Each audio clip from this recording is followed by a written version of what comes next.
Welcome all to NFL Pub Hub right here on Pub Sports Radio. I hope you all had a wonderful Christmas holidays, but it's time to get back to business. The business of making money on NFL Sunday. Thank you guys for joining us. We have a monster show for you. Bobano hitting leadoff, TJ up second, Billy Brisbane third, Wager Detective fourth, MMA Locker Room up fifth, AM Sports Pick sixth, Sweaty Butcher up seventh, Kong's Clips up eighth. Sweaty Butcher, by the way, last week went 7-0 plus 10.3 units to vault himself into second place, a tenth of a unit ahead of TJ in third.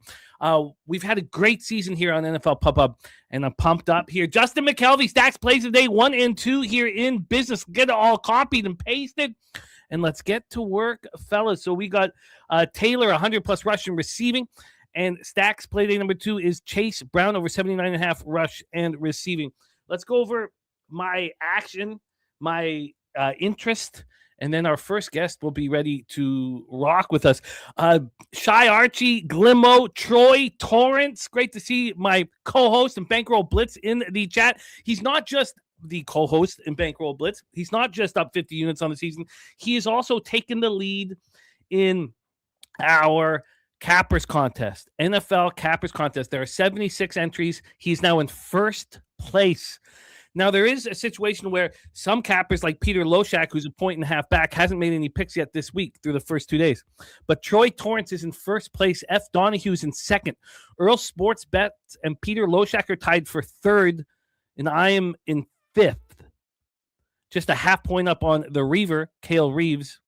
So it's very, very, very close in for the Cappers contest. The prizes are out. We know the prize is 40% to first place, just a taint hair under $3,000. But overall, we have over $7,000 up for grabs. I think it's about 7,400 and something.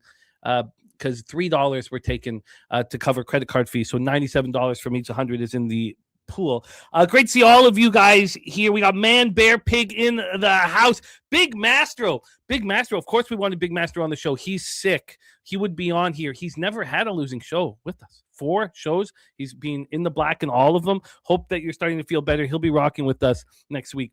Ronnie Lofton ready to go. Dougie Wise, free bands is on the 49ers. Finally, I've been waiting for all week. Show me a sign that my under was a good bet. And I'd seen no sign until this morning. We've seen the total drop, which, of course, it's just about having a little bit of confidence with your action. I'm with you on the 49ers. I did not get the 2.5 like you did, but we are opposite Mr. Troy Torrance. A very tricky situation.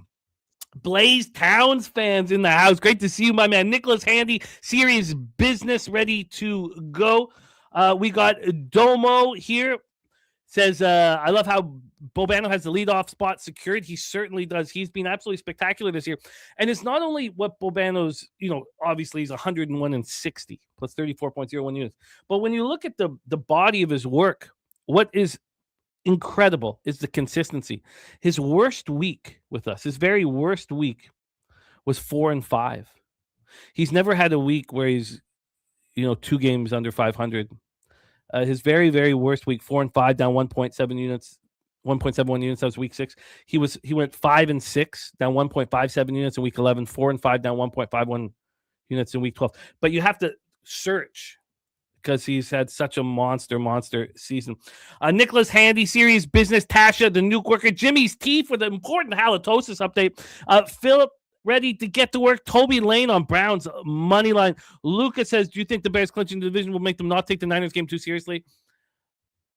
No, I think they'll take the Niners game seriously, but yeah, I think some of the pressure is off them a little bit for sure, Luca.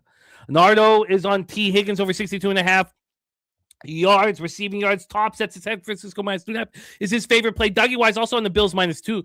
Got a very nice line on the Bills myself. Oh, let's quickly go over my action here. I'm uncomfortable with it, honestly. Going over everything, I'm uncomfortable. I have Cincinnati -7, Cincinnati double result. New Orleans, Tennessee, first half over 19.5. New Orleans, Tennessee, full game over 39. Jacksonville, Indiana, first half over 23.5, full game over 48. I have Tampa Bay double result at +120. I have the Dolphins team total under 20.5. New England, New York Jets, first half over 20.5.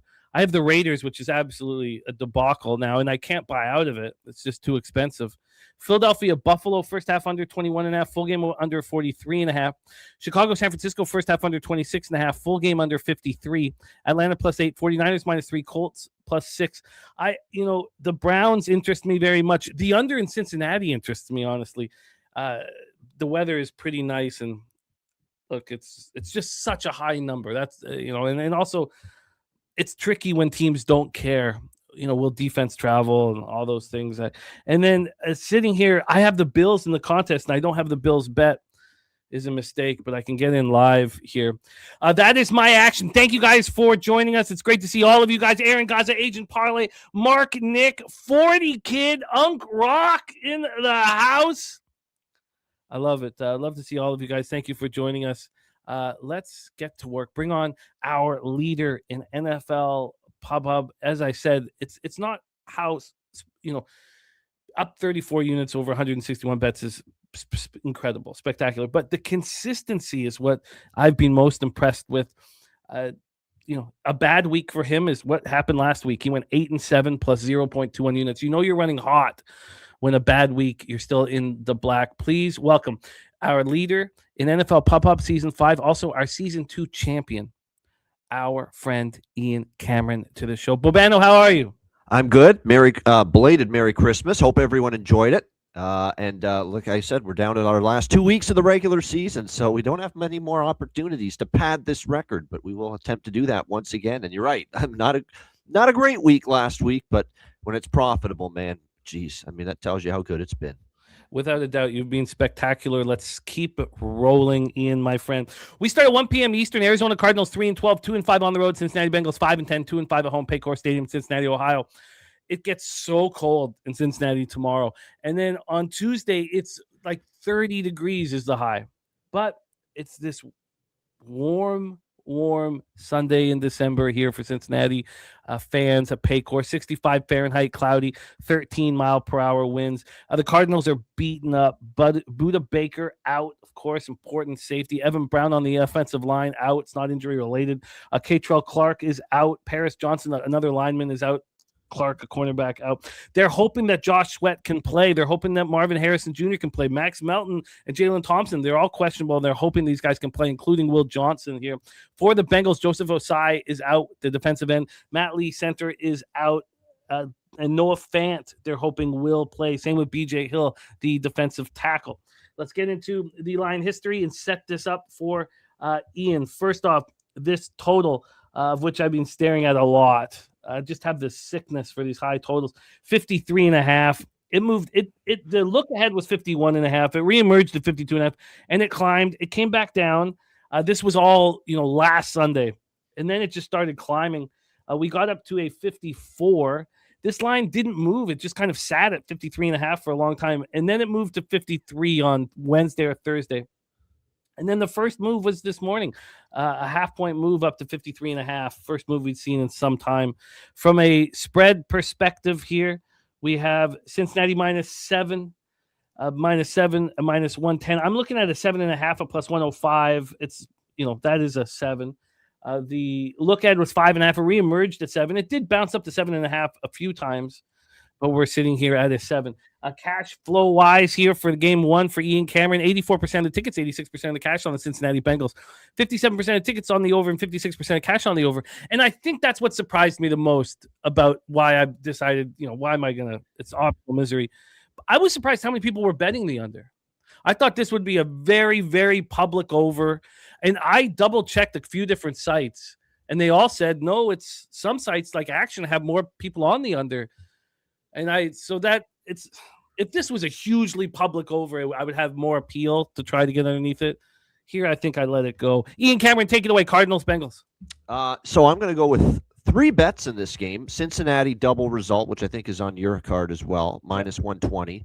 I'm also going to go with Cincinnati, but just laying the points. Actually, no. Cincinnati double result, Cincinnati team total. I went team total instead of laying the points because I think the team totals at 30.5 is very achievable against this Arizona defense. So it's over 30.5 minus 108, the Cincinnati Bengals team total. And yes, I am on the over full game here, even though it is a very high total here, sitting at 53 minus 110. I think Cincinnati's good for 30, if not 40 here. I mean, they just scored 45 against Miami. This Arizona defense is a mess. Arizona could be missing 7 starters on the defensive side of the football for this game. And that's a defense that wasn't very good to begin with. Going into this game, we see them giving up 20s. We see them giving up 30s, on a regular basis. Even the Falcons last week. And the Falcons, they stubbed their toe a bunch of times as far as scoring more points, or else it could have been worse than that. I mean, it's a wretched defense right now. And the thing with why Arizona's been such a strong over team is because they can't run the football. Brissett's got to throw it 30, 40 times a game. There's no run game to speak of. And they actually get Marvin Harrison Jr. back. I don't know how big that's going to be because he's had a tough, miserable season. But nevertheless, he will be back. It's another weapon for Arizona to work with in the passing game. So 2 teams out of the playoffs. Not much defense is kind of what I expect, and these aren't good defenses anyway. Cincinnati's defense is still not great. They gave up 21 to a rookie quarterback last week in Quinn Ewers. If Quinn Ewers didn't throw so many interceptions, Miami probably could have put more points on the board last week. So I like this over as well, even though it is a high number. You are in business. Over 53 minus 110. Bengals team total over 30.5 minus 108. And Bengals double result at minus 120. We got BT in the house. Tanner Williams. Nasty Nate. The wrench in the house. We have the nuke worker. Tyler Flowers. Premium picks. Great to see all of you guys. Thank you guys so much for joining us. We move on to game 2 here for Ian Cameron in the Seattle Seahawks, Carolina Panthers, Bank of America Stadium in Charlotte, North Carolina, where the Panthers are 5-2 at home. Yes, both of their losses at home did come by more than 7 points. Obviously, I was very interested in that. 49 Fahrenheit, cloudy, 3-mile-per-hour winds. This game has kept me on the shelf.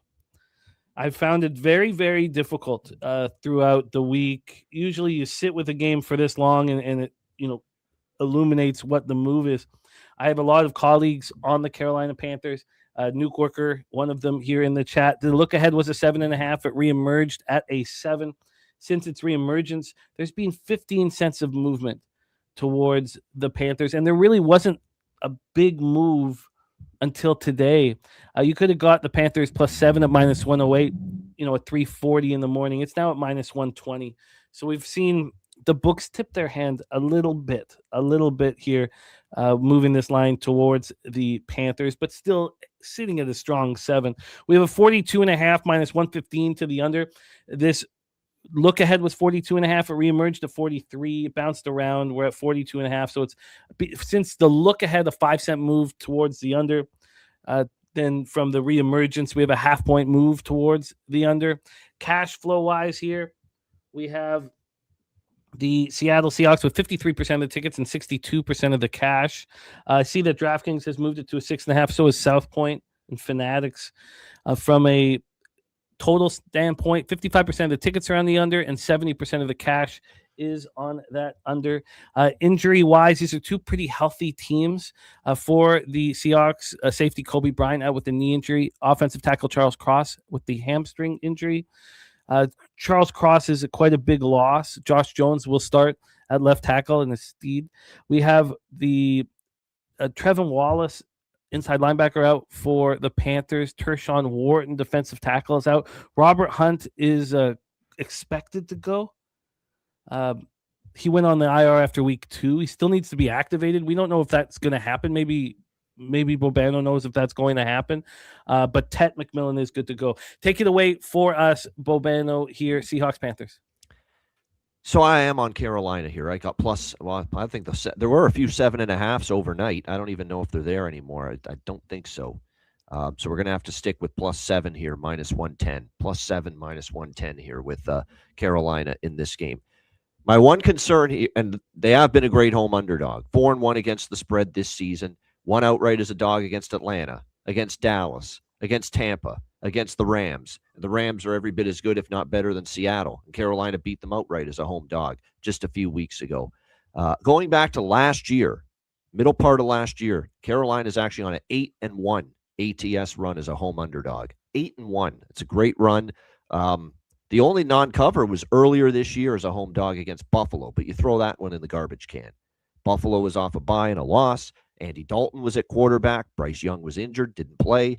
You throw that one in the garbage, as far as I'm concerned. I think they and I don't like what I'm seeing from Seattle. Charles Cross is a big deal, protecting that blind side of Sam Darnold.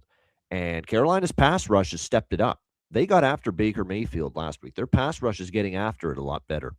Starting to get pressure. That's good. And without Cross, that could be an issue for Darnold. Darnold hasn't played as well the last month. He had a great start to the year, hasn't been as strong. Defense has some injury. Kobe Bryant's a big injury for Seattle in that secondary. The only concern I have here is there's a scenario where Carolina can lose this game and still play for the division and their spot in the playoffs next week.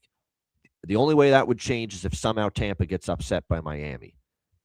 We'll see. I don't think that's going to happen, but Tampa does stink right now, so you never know. It is the NFL. But like I said, it's just too many points. They've been great in this role. I don't think they're going to completely roll over. And I don't know if Seattle's good enough to beat this team on the road by this kind of a margin, the way they've played lately. I haven't been impressed. Life and death to beat Phil Rivers, the first game in years starting at 44 years old. You were life and death to win that football game. I'm still okay with taking the points here. Panthers. The Panthers. Now, we did see what the Seahawks did 72 hours later. Yeah. But it's kind of a negative spot for both teams. They're both off these huge division wins. Seattle in comeback fashion, Carolina, the big win against Tampa. So I think the spots kind of cancel out. I find the game extremely difficult.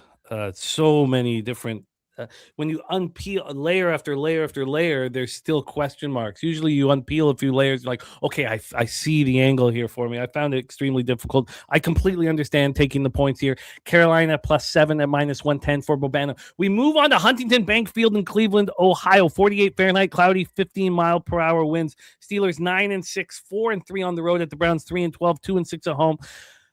And it's pretty nice weather. As I said, 48 Fahrenheit, cloudy, 50-mile-per-hour winds. Let's get into, for this time of year in Cleveland, I should say. We have a total that is starting to climb. The look ahead was 35.5. It got bet down to 34.5. It reemerged at 34.5 and dropped immediately down to 33.5. That has stopped as of this morning. As this morning we saw our first 35. It got up to 35.5, and then it hit 36. And then about 30 minutes ago, 25 minutes ago, dropped back to 35. Overall, though, we've had a half-point move to the over since the reemergence. From a point spread standpoint here, we have Pittsburgh -4.5. Now, we knew the line would change if the Ravens won last night, and it was an important win for us and for our bankrolls. But it's going to make the Steelers motivated to win this football game. The look ahead was 4.5. It reemerged. Oh, it got bet down to 3.5, which is where it reemerged. It quickly got up to 4.5. And then the concerns about whether Green Bay would take out Baltimore must have come in, worried the books, and this was a 3 all week long. And then you had the chance to, well, if you believed in the Ravens, you could take the Steelers at -3. If you're concerned about Tomlin, the Steelers handling this kind of a pressure-filled game, there's so many layers to these football games today. Let's take a look at the cash flow here. We have 60% of the tickets, 58% of the cash on the Pittsburgh Steelers, 58% of the tickets on the under, and 61% of cash on the over. I wonder if this is getting to a price point where the Browns are appealing. I wanted to see where the line went. TJ Watt not coming back from the lung issue. James Pierre, cornerback, is out. Brandon Eccles, another cornerback, is out. And Calvin Austin is out. Jalen Ramsey is sick. Defensive back is expected to play. Isaac Sumalo, guard, is questionable, but he's expected to play. For the Browns, David Njoku is out. Harold Fannin Jr. showed up on the injury report late, which is uncomforting. All of a sudden, he showed up with a groin injury on Friday. They need him, especially with Njoku out. Wyatt Teller is going to give it a go. Dylan Sampson is expected to return. We know that Quinshon Judkins got hurt last week. Play. I heard likely to play last on Fannin, by the way. Yeah, important, crucial. Yep. And then Sampson coming back is crucial too, with Judkins getting hurt. A lot of moving parts here. Take it away, Bobano. Steelers, Browns. I mean, I didn't trust Mike Tomlin and the Steelers in this spot when they were laying 3.5. I'm damn sure going to be on Cleveland now at 4.5. I like Cleveland here. I think they could win this game. I've seen this too many times with Mike Tomlin. Big spot, big game, rolling, everybody feeling good, and then they roll into a tough divisional foe on the road against a team like the Browns, and they stub their toe and they lose. And this has been a house of horrors for Pittsburgh, by the way. Cleveland's beaten them 3 straight times here in Cleveland.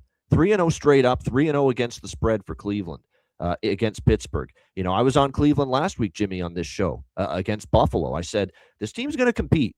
I'm seeing good things from them. Now, it sucks to not have Judkins. That's a big loss. There's no doubt. You're going to have to hope Dylan Sampson. You're going to have to hope Rocket Sanders, Raheem Sanders, these other backs are able to step up and do the job. You hope the O-line holds up, because the one thing Pittsburgh can still do is, get pressure. There's no doubt.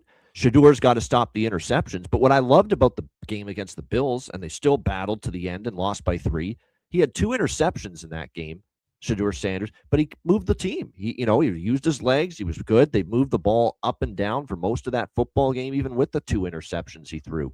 I like the progression in this Browns offense. And again, you're talking about an Aaron Rodgers-led Pittsburgh offense that's hit or miss running the football, that's got to deal with Garrett for a quarterback that's lost his mobility, that's not going to have DK Metcalf. That connection has finally been going the last few weeks for Pittsburgh, and now all of a sudden he doesn't have his best receiver to work with. I think they're very live in this game. They have beaten Pittsburgh 3 straight times here in Cleveland, and it wouldn't be shocking to me if it's a 4th straight time. Cleveland plus 4.5, minus 110.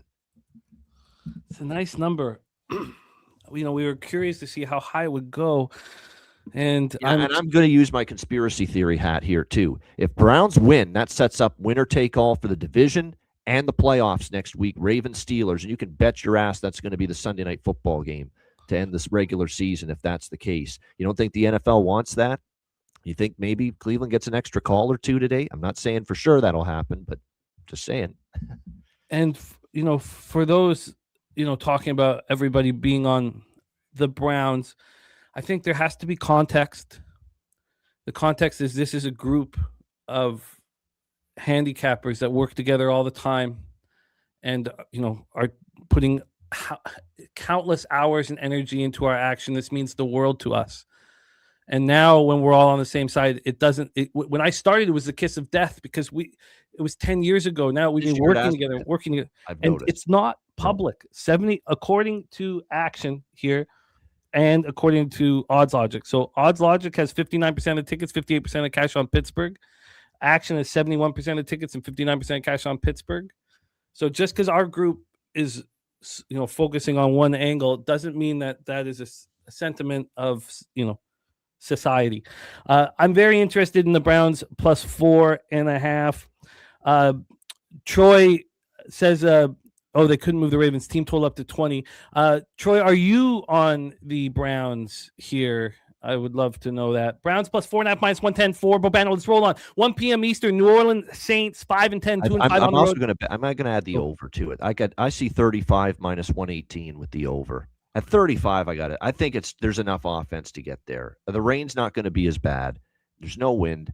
I think it can get there with these two teams. Sanders is getting better. Oh, Bill, yes, we know all that's on the line for the Steelers. They do not. Also, imagine getting to go into the playoffs with a week off, essentially. I mean, they do not want to have the toughest game of the year against the Ravens before going into the playoffs. Okay, we roll on 1 p.m. Eastern. Yes, 15-mile-per-hour wind AM. My man AM is going to be joining us here shortly. Yes, 20 gets me worried. I'm seeing 12 to 15. That doesn't worry me as much, that kind of wind speed. Personally. Donut Silk says Browns could win today. I'm here for it. We have Saints Titans, Nissan Stadium in Nashville, Tennessee. It's 73 Fahrenheit in Nashville. I mean, it's insane, the weather today and how it changes. But there is 18-mile-per-hour winds. It does cool down a little bit, but 18-mile-per-hour winds. Let's get into this line history very quickly here. We have Tennessee plus 1.5 right now, minus 108. Look ahead was plus 2, got up to 2.5. It reemerged at 2.5. Wasn't the most real 2.5. It was closer to a 3. At that point, New Orleans was minus 2.5, minus 122. Now we're down to a minus 1.5. Now a minus 1.5. Let's get to the total here for this one. And I'm nervous about this. I'm very, very nervous about this.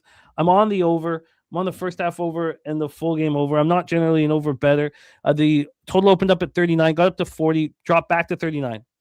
Then it went away. It reemerged after the games at 38.5, dropped down to 37.5. Then there was this huge move Monday night, Tuesday morning, a 2.5 point move to the over that was not injury related. Obviously, there was some sharp action that the books cared about, and it went up to 40. That turned out to be the high watermark. It got to 40 again on like Wednesday, or Thursday.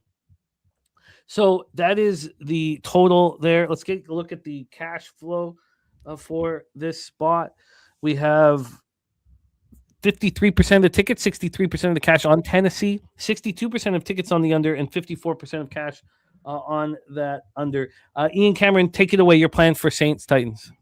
Over. I'm with you. 39.5. I like this total. I think it's too light. I think these are offenses that are on the improve in recent weeks. Cam Ward is throwing the ball better, a little more confidence. It's amazing how you throw better when you're protected a little bit more. And the O-line's stepped up a bit for the Titans. And they're running the football suddenly. Tony Pollard, I haven't seen him for the whole first half of the year, and suddenly starting to run the football with some success. Tajay Spears, too, the backup running back. So suddenly their offense is finding traction. You can say the same about the Saints offense. Tyler Shuck's been getting better and better. They put up more points increasingly each week. Chris Olave being back's been a big deal. Juwan Johnson's been good in the receiving game. They've used Taysom Hill in a variety of roles. Wildcat quarterback, receiver. Kellen Moore's kind of using him in multiple facets the way Sean Payton did years ago. This Titans defense, okay, they shut down Kansas City. Kansas City didn't want to play football last week. It was pretty clear when Tennessee ended up pummeling them 26-9. I don't think that's a sign the Titans defense is fixed. It's still a bottom-tier defense that's given up points in the majority of their games. So I think this total's light. We don't need a shootout here, right? We don't need a shootout to get this game over the total. We're just asking for both teams to combine to get it to the 40s. I think that's possible. So over 39.5 for me at minus 104. Minus 104 for the over. Was that flat 39 or 39.5? 39.5. 39.5 minus 104. And we got to be very tight here. Does the win not concern you? Because Kamara's been out for a long time. The ground game from the Saints is weak. Cesar Ruiz is still out. Olave showed up on the injury report late on Friday, but we expect him to play.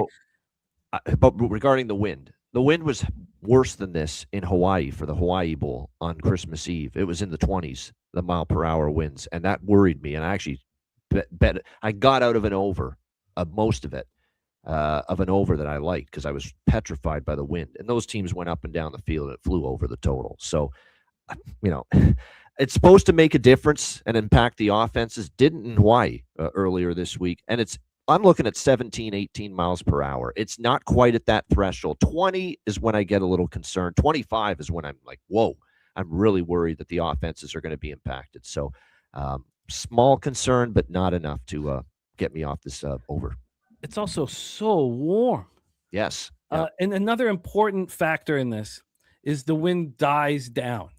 By the end of the game, it's 13 miles per. Not even the end of the game. By the start of the third quarter, the wind's down to 13 miles per hour. So, important stuff here. Let's roll on to the next ball on the board. 1 p.m. Eastern. Jacksonville Jaguars 11-4, 5-2 on the road at Indianapolis Colts 8-6, 6-1 at home. Lucas Oil Stadium, Indianapolis, Indiana. I have overs like a lot of my friends on this game. First half over and full game over. Right now, this 48.5 is still sitting there. The look ahead was 46.5. It reemerged at 47.5. It got up to 49 and then back to 48.5. I still see a couple books with 49s. And then on the spread, I did move on the Colts +6 at minus 110 last night. I'd been planning on doing it. Now, this happened last week. The line went through the 6 with the Colts. Didn't get us paid. Now I see some books at a 4. The one I'm looking at is a 4.5. The look ahead there was no look ahead because of the question marks around who would be a quarterback. Opened up at 6.5. This got up to a 7. Now we're at a 4.5 or 4. At this point, this has been the most bullish situation we've had, but it just lost last week. Nothing is invincible. When we get to the cash flow here, we have 66% of the tickets and 51% of the cash on the Jaguars. So 34% of tickets, 49 on the other side.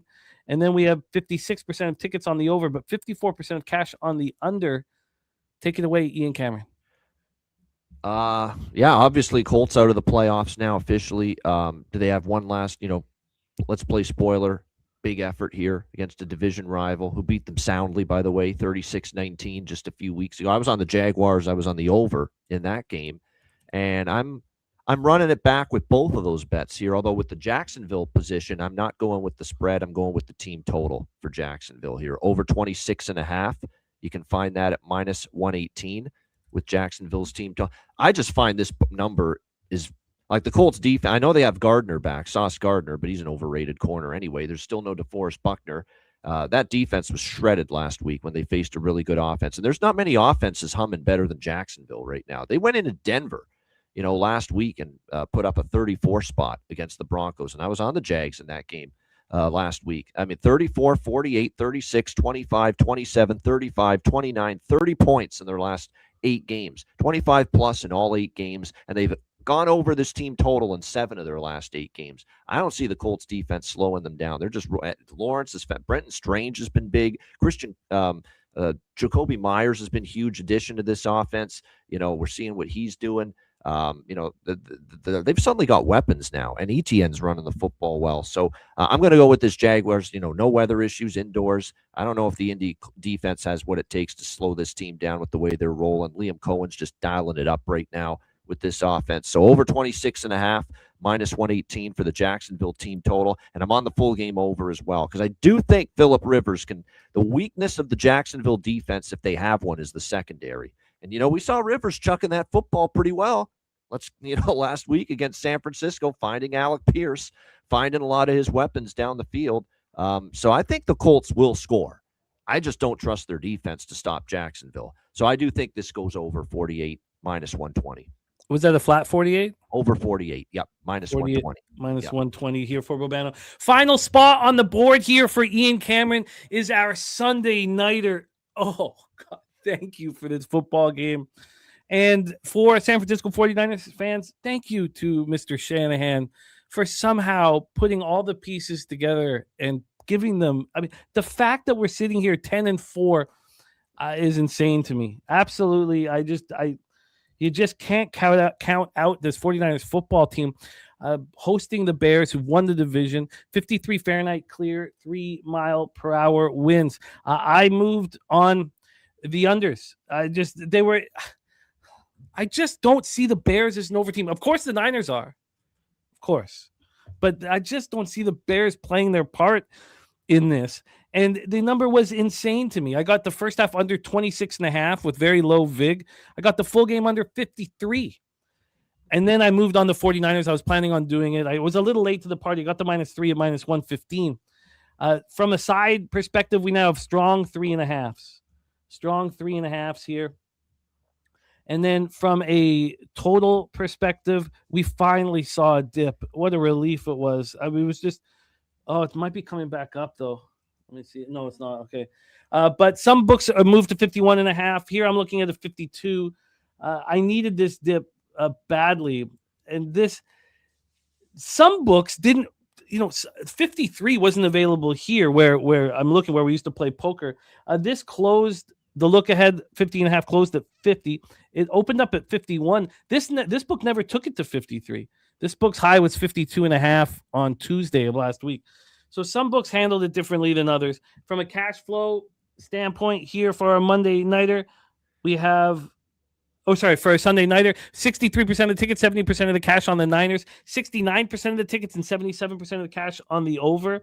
Circa hanging the 51.5. And then injury-wise here for our Sunday nighter, Rome Odunze is not returning to the lineup, but TJ Edwards and CJ Gardner-Johnson are both questionable. Will they be in the lineup? Ricky Pearsall is off the injury report, but as Slatsy told us earlier on the show, George Kittle is now doubtful to play. Take it away, Ian. That's okay. That Tonjes can play. He's a pretty solid backup. Look, he's not Kittle. No one is on the Niners, but unless Tonjes is capable, I wouldn't be petrified without George Kittle on the football field. So I came into this show last night. I had Chicago bet, and I had the over bet in this game. I'm pivoting a little bit. I'm sticking with the over, Jimmy. I know. I mean, Chicago, we'll see how into it they are. They've clinched the division now. We'll see. But this Niner defense, man, I don't know. That didn't look good to me against Indy on Monday night. Like, Indy's carving them up. for a good chunk of that game. And there's still injuries, no Bosa, no Warner, and we know they haven't been the same without both of those guys, and they've had, guys in and out of the lineup. So I still think Chicago can put up points here in this game. You mentioned the defensive injuries. I'm wondering if C.J. Gardner-Johnson and or T.J. Edwards are going to play, quite honestly, now that they've locked up the division. I think there's a chance they could sit. Maybe there's some offensive starters that sit too, but I just don't know if the Bears are going to slow down the Niners here. The Niners, what have they not punted in the last 2 games combined? It's been unbelievable what we're seeing from Brock Purdy and this Niners offense. With the Bears, with the little intensity edge taken out maybe a little bit by clinching the division. I could see their defense having their hands full with what I've seen out of the Niners and what I've seen out of Purdy. I know no Kittle is a loss, but you got McCaffrey there. You've still got Pearsall there. You've got a team that's really starting to click and fire on all cylinders. Like I said, this team has not punted once in their last 2 games combined. So I'm going to stick to over 51 here at minus 120. And I'm also going to take San Francisco, Jimmy, team total over 27.5 here. We get it below the key number, over 27.5, minus 114 at FanDuel. I think they get 28. I do, against this Bears defense, which again, with the division locked up, a couple guys banged up, Edwards and CJ, I wouldn't be totally shocked if they're rested. I think the Niners get at least to 28. We've got to bring up we're running a little bit late.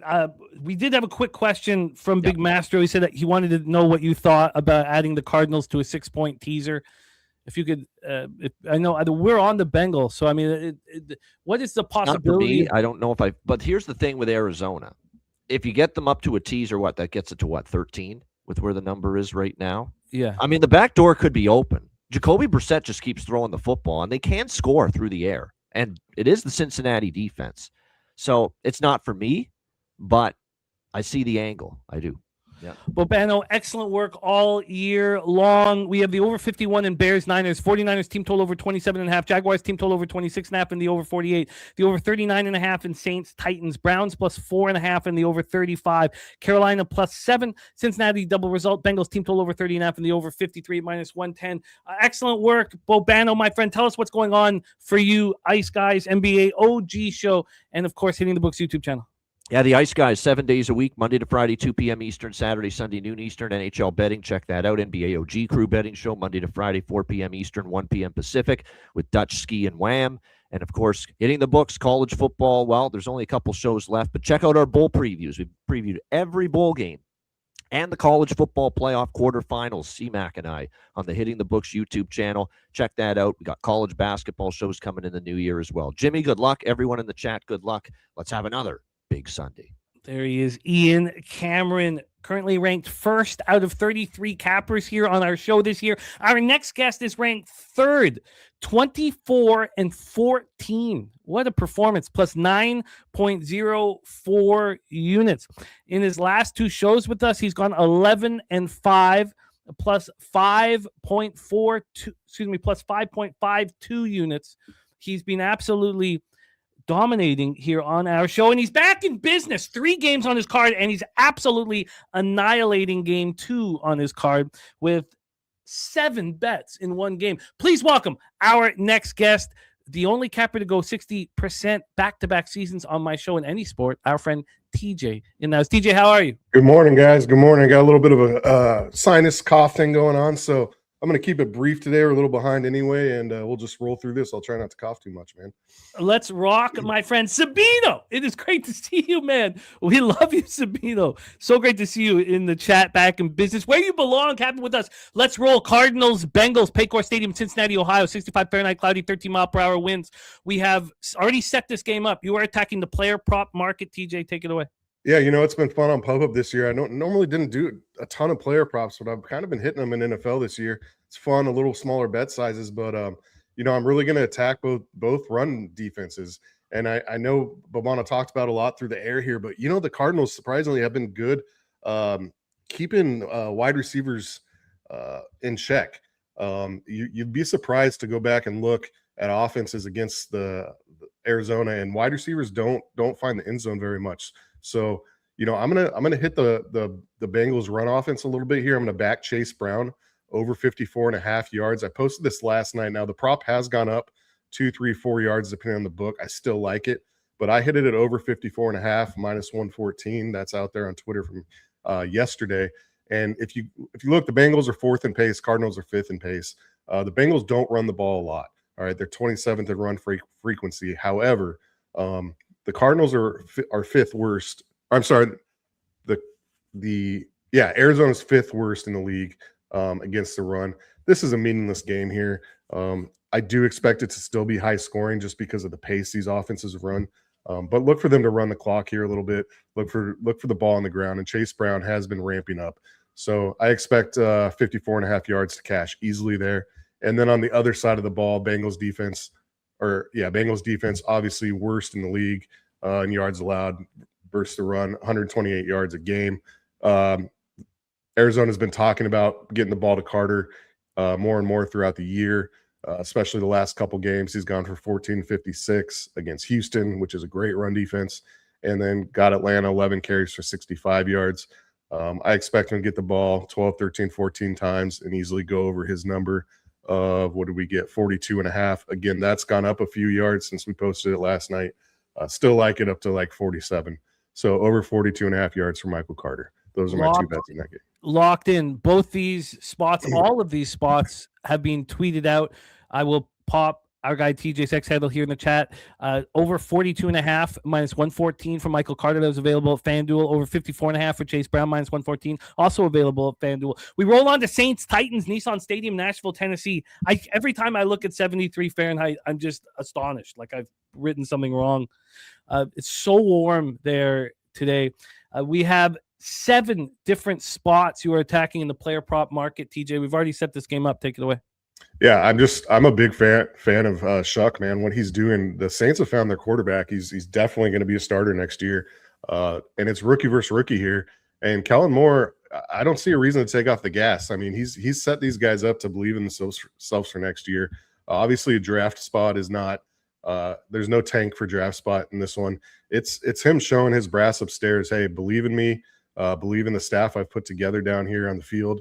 And let's let these kids go out and do what they've been doing. The defense has been stepping up too. And, this is time for Shuck to go out and say, hey, Cam Ward, like, let's see what you got here. I'm putting it together. I know you've come on maybe a little bit, but you look at Cam Ward overall in his passer rating, it's only the last 2 games that he's broken the 90 passer rating. I mean, and that's against San Francisco, who we know has a horrible pass defense, and Kansas City, who threw in the towel, week 16. We know they're done. QBs have been tearing up the Titans all season long. Oladukin's the only one who didn't. And I guess Mills, you could say, but he still threw for 274.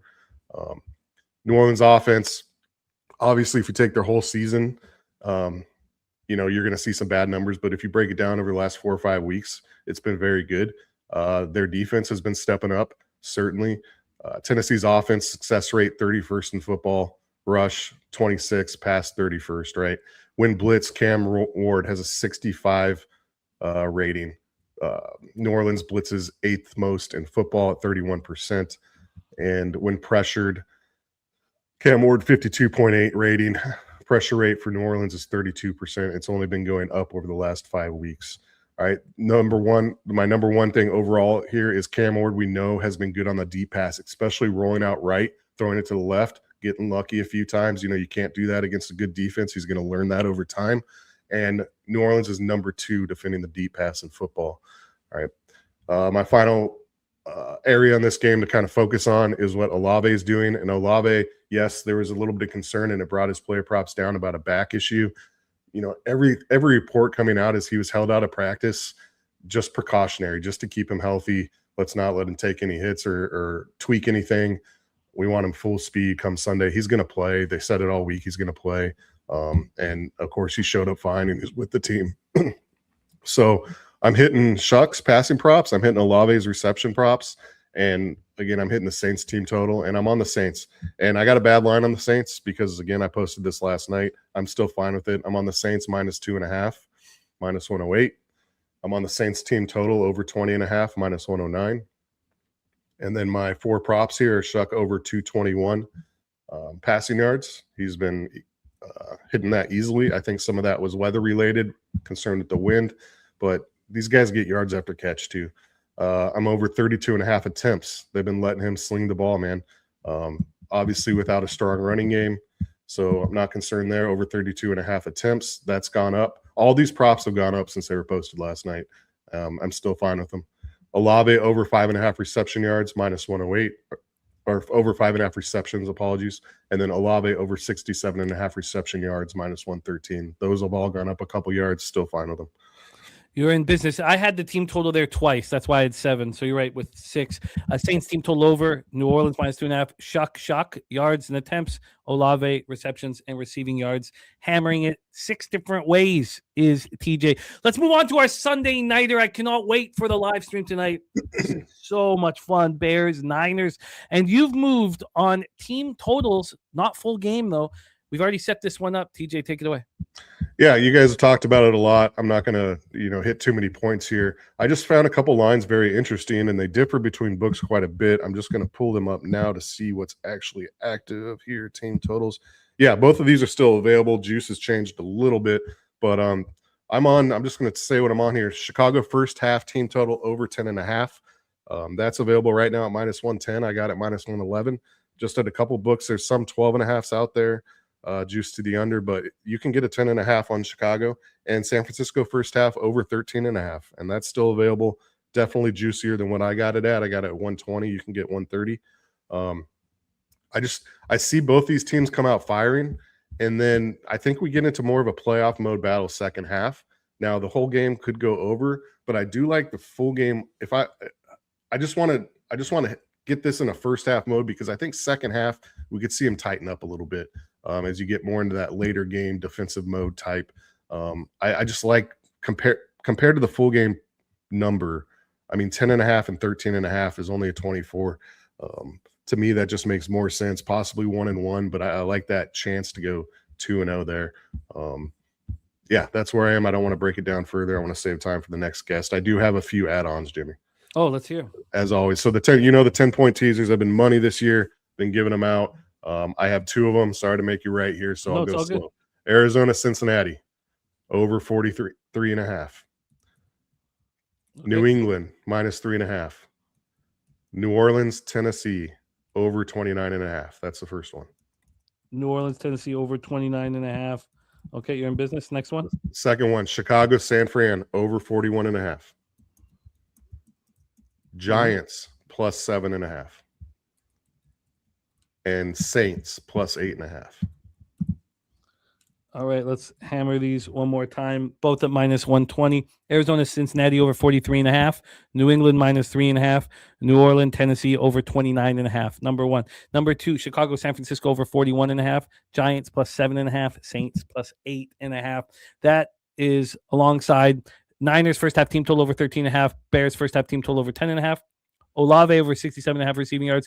Olave over 5.5 receptions. Shuck over 32.5 attempts. Shuck over 221.5 passing yards. Saints -2.5. Saints team total over 20.5. Chase Brown over 54.5 rushing. Michael Carter over 42.5 rushing. TJ, you are in a business here. I'll pop your X handle here in the chat. Please hit this and support our guy TJ. Also, his DMs are open to talk about exchanges, the battle of getting your VIG down, and the more seriously you take this, the more important that is. There's his X handle here in the chat. TJ, thank you for rocking with us, man. Hope to see you tonight on our live stream. Any last words for the Cappers supporting the show? Yeah, I'll be on tonight. I had a call with somebody in the chat earlier this week, and I have a call with AM later today to talk about 2026 betting and spreadsheets and stuff. So awesome that some people are getting on. Happy to help, man. It helps me too. So I'm proud to be part of the family, and let's get that money, guys. Last show of the year for me on PubHub, unless we're doing playoffs. So. Excellent work, TJ. 24-14 plus 9.04 units. Let's bring on our next guest, one of the stars of the Locker Room Talk podcast. Also, he had a tough week last week. He was in the top 5, which he generally is in our top 5 NFL PubHub. He slipped out of it with a rough week, but we brought him right back. Attack for our next guest. Please welcome from South Jersey, our guy, Billy Brisbane. Brizzy, what's good, man? How are you? Doing good, man. Doing good. Not going to try to play it safe. Try to go for some shots today. It's a pretty good slate, and I'm excited for this one. Let's roll, my man. Patriots, New York Jets. This is a game we have yet to set up. We're at MetLife Stadium in East Rutherford, New Jersey. It's funny, Kyle Hintley, and talking about how cold it is in Boston while it's 73 degrees in Nashville. It's cold in East Rutherford, New Jersey. There are still a couple spots where it's cold today, and everywhere is going to be cold tomorrow. 30 Fahrenheit, cloudy, 2-mile-per-hour winds. Let's get into the line history and the cash flow, as well as the injury report here for Patriots Jets. We have a total of 42, and I have moved on the first half over, which I'm very nervous about. The look ahead total was 43. It got bet down. Look ahead total was 44. It got bet down to 43 and it left. Games were played. It reemerged at 43, dropped to 42.5, and now a 42. I'm nervous about my first half over. From a point spread standpoint here, we have a 13.5. It's been around there all week. The look ahead was 9. It reemerged at 13.5, and it's just stayed there. Overall, there's been 5 cents of movement towards the New York Jets. When we get to the cash flow for this spot, we have 75% of the tickets and 72% of the cash on the Patriots. We have 58% of the tickets and 57% of cash on the under. And quickly get my injury notes here up as well, as we've not talked about this spot. We have here we go. We have Keyshawn Boutte, Mac Hollins. Receivers are out. Linebackers Landry and Spillane are out. Spillane still dealing with that foot injury. Jared Wilson is still in concussion protocol. He's out. The guard, defensive lineman Tonga is also out with the foot injury. Travion Henderson is in concussion protocol. I don't know. I mean, we're surprised. He's in. Okay, Henderson is in. Demario Douglas and Charles Woods are supposed to play as well. Will McDonald is out for the Jets. Defensive lineman is out. So is Mauigua, the linebacker Kiko. He is out as well. Take it away for us here, Brizzy, Patriots Jets. Yeah, the MVP race is heating up here, and May is the only person that has a chance to catch Stafford, and this is a great spot for him to do it. Staying healthy is probably the most important goal for the Patriots here, hence why I like the same game parlay here. Drake May over 1.5 passing touchdowns, 200 passing yards, and Kyle Williams anytime touchdown. No Keyshawn Boutte or Mac Hollins. Douglas is banged up. Kyle Williams does one thing really well, and it's score touchdowns, and he's going to get his chances today. So Kyle Williams, anytime touchdown. Drake May, 2 passing touchdowns. Drake May, 200 plus passing, and that is plus 500. Ooh, wow. And plus 200 receiving, and Kyle Williams, anytime touchdown, plus 500 banger to get it started. Dom Play, I'm nervous about the Bengals. If you're going to use them on a money line, it would have to be on a money line parlay. I'm just nervous because there's nothing at stake, but I still like them. I'm on the double result. So is Bobano. If you want them, you would have to take them individually, either on the spread or the double result, unless you're going to use them as a money line parlay. Drake May over 1.5 passing touchdowns, plus 200 receiving yards. Williams anytime touchdown, plus 500 for Brizzy, which takes us to the very game you're asking about, Dom Play. So let's hear from Brizzy. Cardinals, Bengals, take it away. Yeah, Cardinals, Bengals, got 2 plays in this one, 2 same game parlays. The first one is kind of a lot of legs to it. The over 45.5 total points. Joe Burrow, 200 plus passing yards, 2 passing touchdowns. Jacoby Brissett, 200 plus passing yards. Jamar Chase, anytime touchdown, 4 catches. Chase Brown. Sorry, I got over 45.5, Burrow 200 plus, and over 1.5 passing touchdowns. Brissett 200 plus. Was that also over 1.5 passing touchdowns? No passing touchdowns for Brissett. What's after Brissett? Chase anytime touchdown and 4 catches.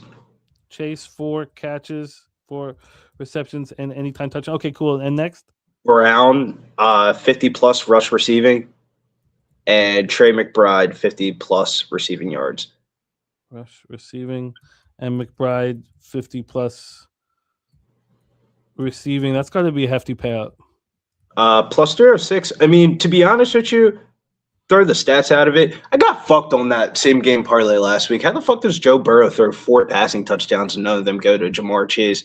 I tried to keep it clean. So, keeping it clean didn't really work out. So let's go for the gusto here. We're going for the full same game parlay here. It's crazy how high Chase's target share is without a touchdown. He made it very clear in his interview that he wants to score here. Since week 10, Arizona's just been god awful. I mean, 7 games in a row that they've lost. Their defense has fallen apart, and they're getting torched by X wide receivers specifically. If you look at Jamar Chase's last game versus Arizona, that was probably his best game of his whole entire career. He had 15 catches, which was the Bengals' season game record for a game, 192 yards and 3 touchdowns, and he had 52 fantasy points. Jamar Chase can't find the back of the fucking end zone. He might be dead to me this week. Cincinnati, when we talk about Jacoby Brissett, Cincinnati 29th in yards, passing yards allowed. 12 out of the last 15 QBs have gone over their passing yards prop against the Cincinnati Bengals. And then if we're going down narrative street here, Trey McBride is 7 catches away from breaking the franchise season record for the Cardinals here, and I think he can probably get it in this game just alone. I mean, you couldn't ask for a better spot. Cincinnati's been an absolute funnel for tight ends this year. They've allowed the most tight end touchdowns this year with a 32.7% target rate to the tight end position. So I think Trey McBride's going to eat in this one. And that kind of leads us into our running back same game parlay here in this game. This is a 3-leg parlay. Arizona, Cincinnati over 35.5 total points. Chase Brown 70+ rush receiving, and Arizona Michael Carter 50+ rush receiving.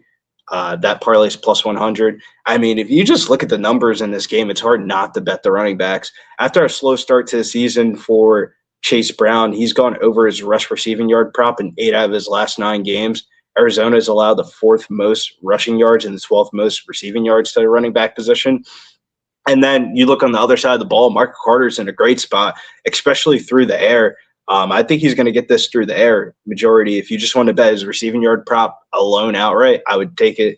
And Cincinnati's getting gashed through the air through the running back position. Second most receptions to the running back position and the most yards after catch to the running back position. So I think both of those boys are in a store for a good day, and this is going to be a scoring bonanza. SGP number 1 over 45.5. Burrow 200+, over 1.5 passing touchdowns as well. Brissett 200+. Chase 4 receptions and anytime touchdown. Brown 50+ rush and receiving. McBride 50 receiving +306. Number 2, Arizona Cincinnati over 35.5. Brown 70+ rush and receiving. Michael Carter 50+ rush and receiving. That's at +100, which takes us to Giants Raiders. God, my cap was wrong, and it was ignorant. I should have waited longer, get as much information as possible in the meaningless game. Max Crosby leaving the facility because he's so angry. I mean, it tells the story. Did you see the video of him with his daughter in his garage playing basketball and proceeding to jump on and off of trampolines doing flips? I didn't, but it makes sense that he would want that out there so without saying anything, so everybody understands that he's good to go. When I wanted to buy myself off of it, the line had moved too far in the opposite direction, and now I'm just should have bought myself off of it earlier. We have the Vegas now +3. I mean, this line's just flying towards the Giants. The Giants did look ahead, went -2.5, went to -3. Then it reemerged to -1.5. Then they were dogs. They were dogs when I was dumb enough to bet the Raiders. Now the Raiders are +3. Bowers also is being shut down. I mean, this is an absolute mess. From a total standpoint here, a 40.5. The look ahead was 43, got bet down to 42.5, reemerged to 42. Now we're down to 40.5. And when we get to the cash flow for the spot, we have 56% of the tickets and 82% of the cash on the Giants, 59 and 71 on the under. Brizzy, take it away. Yeah, these are one of those weird games of like which team wants to lose more, but the actual players on the field probably give a fuck. And if there's one player on the field that gives a fuck the most, Ashton Genty here. Ashton Genty, anytime touchdown, -150. It's going to be the chalkiest bet that we're going to take on the card today. But, I mean, tell me the Raiders are going to run the football without saying they're going to run the football 10 times more. No Brock Bowers in this one. they're probably lean to the run game even heavier. And you couldn't ask for a better matchup for Ashton Jeanty. We've been talking about this all year about Ashton Jeanty getting hit before the line of scrimmage, This is finally a matchup where he'll get a couple of more breathing room, more pass. New York Giants allowed the second most rushing yards to the running back position. Only Cincinnati Bengals have allowed more scrimmage yards per games to opposing running backs. I think Jeanty finds the back of the end zone to shut up the Raiders fans just for 1 week here. It's I get the Jeanty spot for sure. Absolutely. I just can't. Such a mistake here that I made. We have Evan Neal, offensive lineman, out, and Andrew Thomas out. So it's not like Dart's going to have time.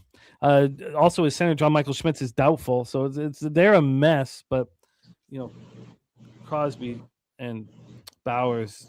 Season ending is just an absolute mess. So let's move on to the final spot on the board for you. It's Eagles-Bills. Beating myself up for not being on the Bills earlier. The 3 is just so expensive now, and I think I just have to be late to the party and let it go. I mean, if the Bears lose to the Niners, the Eagles' number 2 seed still an option. Brizzy, take it away, Eagles-Bills. Yeah, this is just a straight bet for me here. Saquon Barkley, 100-plus rush receiving at minus 136. I know Saquon hasn't really hit that number too much this year. It's just more the matchup in the situational scenario. Buffalo Bills give up third most rushing yards per game, and they've just given up big chunk plays to the running back position. Buffalo allows the most rushing touchdowns to the running back position this year. So I think Saquon's in store for a good day, if not just 1 or 2 big chunk plays that get us over that 100-plus rush receiving. And then if you look at his anytime touchdown prop today, it's the most anytime touchdown prop bet across sports books. And they could always scam the anytime tutty. And Saquon just has 100 and whatever yards and doesn't score in the back of the end zone because of a tush push. I want to make sure I get paid for the Saquon Barkley good game here. So 100-plus rush receiving here, minus 136 for Saquon Barkley. You are in business here. Saquon Barkley, 100-plus rushing receiving at minus 136. Jeanty anytime touchdown, minus 150. We have the big SGPs for Cardinals, Bengals. First one, over 35.5. Brown, 70-plus rushing receiving. And Carter, 50-plus rushing receiving. That's a plus 100. Over 45.5. Burrow, 200-plus. Over 1.5 passing touchdowns. Brissett, 200-plus.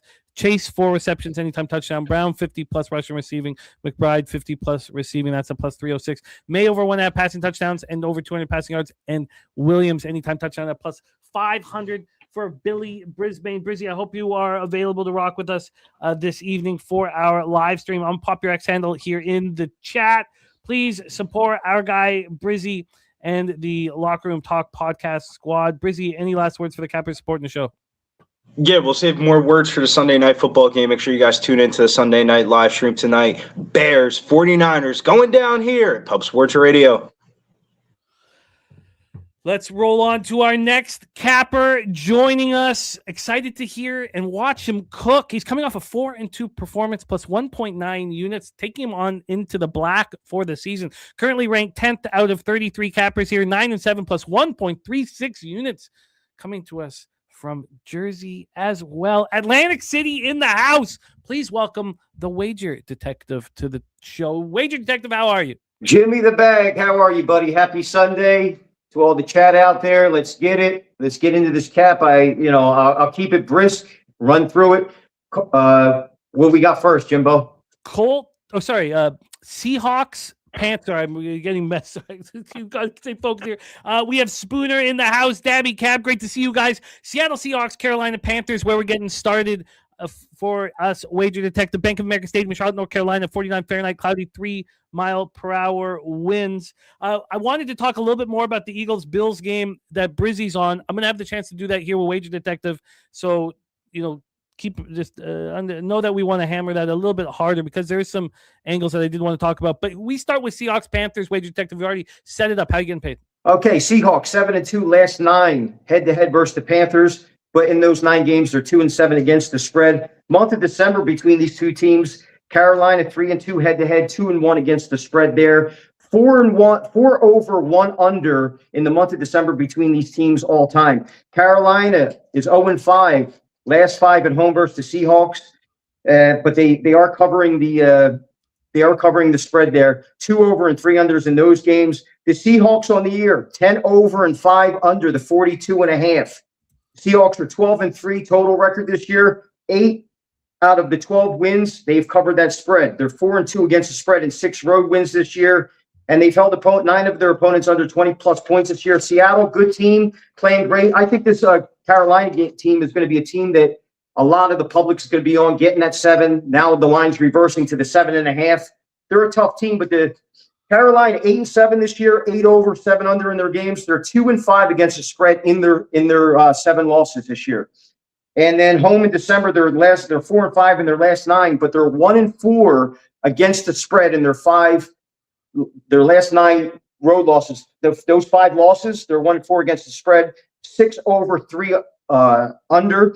And then straight up this year, Carolina 5-2 at home this year, but they're 0-2 against the spread in those games that they do lose. I'm going with the Seattle Seahawks minus the 7, and I love the over 42.5. We can offer you that at 6.5 minus 109. Unless did you post these on X? I did post it on X, but for the sake of the show, you're going to tell me you're going to give me minus 6.5 and minus 109? No, I can't. We love it when it's posted on X. It's posted on X minus 7. I don't remember what that number was, but it was. I'll grab it all from X because generally speaking, you'll beat the line movements. Generally speaking, this one is moving towards the Panthers, but we love that you post on X. I don't retweet them before the show because I just want people to come and see the show. But I love that you did that. So we'll keep that. I'll keep the numbers there. So we have Seahawks and the over. I'll pull the numbers out, which leads us into Cardinals, Bengals. Wager Detective, take it away. Cardinals, Bengals. This is a double system play for the Cardinals here. Double system, short and sweet. A team loses at home. They go on the road. Now they're a dog playing a team that's coming off the road win. Now they're home. They're a favorite. Double system works in all sports. We've crushed the lines in that many, many a times. One of my good buddies, the Menace Tennis, South Philly Assassin, put me onto that. Last 7 meetings between these teams, Cardinals are 4-3 in their last 7. The plus-minus differential, they're only losing by less than a field goal. Road December for the Cardinals, their last 10, they're 3-7, but they're 3-4 against the spread. The 4 over, 6 under in those games in the last 10 road December games for the Cardinals. If you look at the Bengals, by the way, the Cardinals, 7-4 and a push in their 12 losses this year against the spread. So they're 7-4 and a push at +7 this year. The teams they didn't cover against, Seattle, the 49ers, Rams, and the Texans.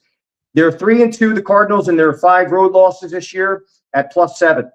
Okay, the Bengals, they're 7-3 in their last 10 home December games, straight up, but they're 4-3 against the spread in those games. 3 over and 7 under in their last 10 home December games. The Bengals got 5 wins this year, 2 covers, 3 no covers, but in their 2 home wins this year, they haven't covered. They're 0-2 against the spread. I like the Cardinals +7, and I think that game sneaks over the under, but the Cardinals are my play here, +7 points.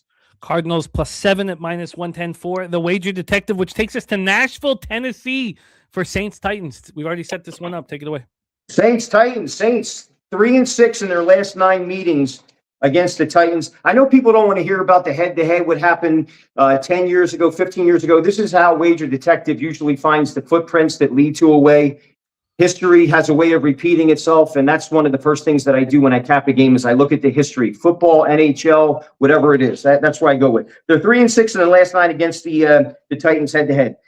2 meetings have landed on that 39.5. The Saints have been held under 20 points 10 times this year. When they do score 20-plus points this year, they're 4-1 against this straight up, and they're 4-0 against the spread. In the Saints' 15 games this year, 5 over and 10 under. When I say over, under, and against the spread, it's for the lines that are for this game. It's not the games that the spread was for the other games. Whenever I cap a game, it's for the A-test is for the game that I'm talking about, as well as the over-under. So match that up.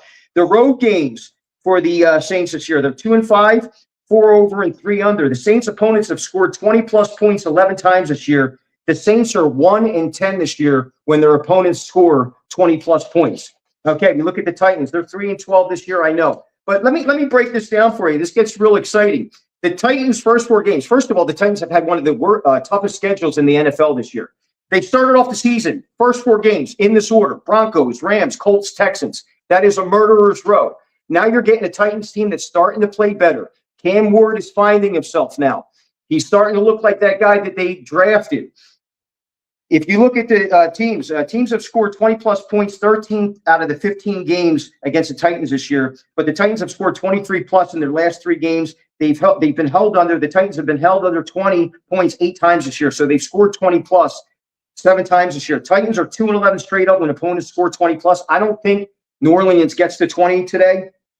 Another important stat, Saints are 1-5 all-time straight up against the Titans when they score less than 20 points. The Titans, 9-2 all-time straight up versus the Titans when they score 20-plus points.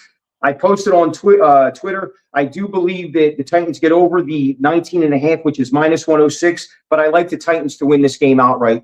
So the Titans is going to be the call here for Wager Detective, and I think the Titans get over the 19.5 as well. And both are going to be official.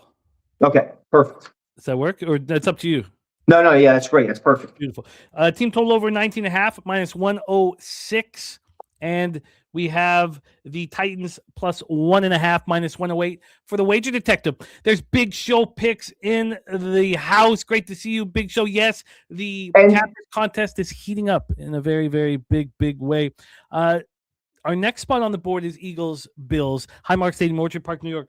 One of the reasons why I wanted to bring this up is because when the game starts, it's warming up in Buffalo. It's warming up in a lot of spots. 39 Fahrenheit, light rain, 3 miles per hour.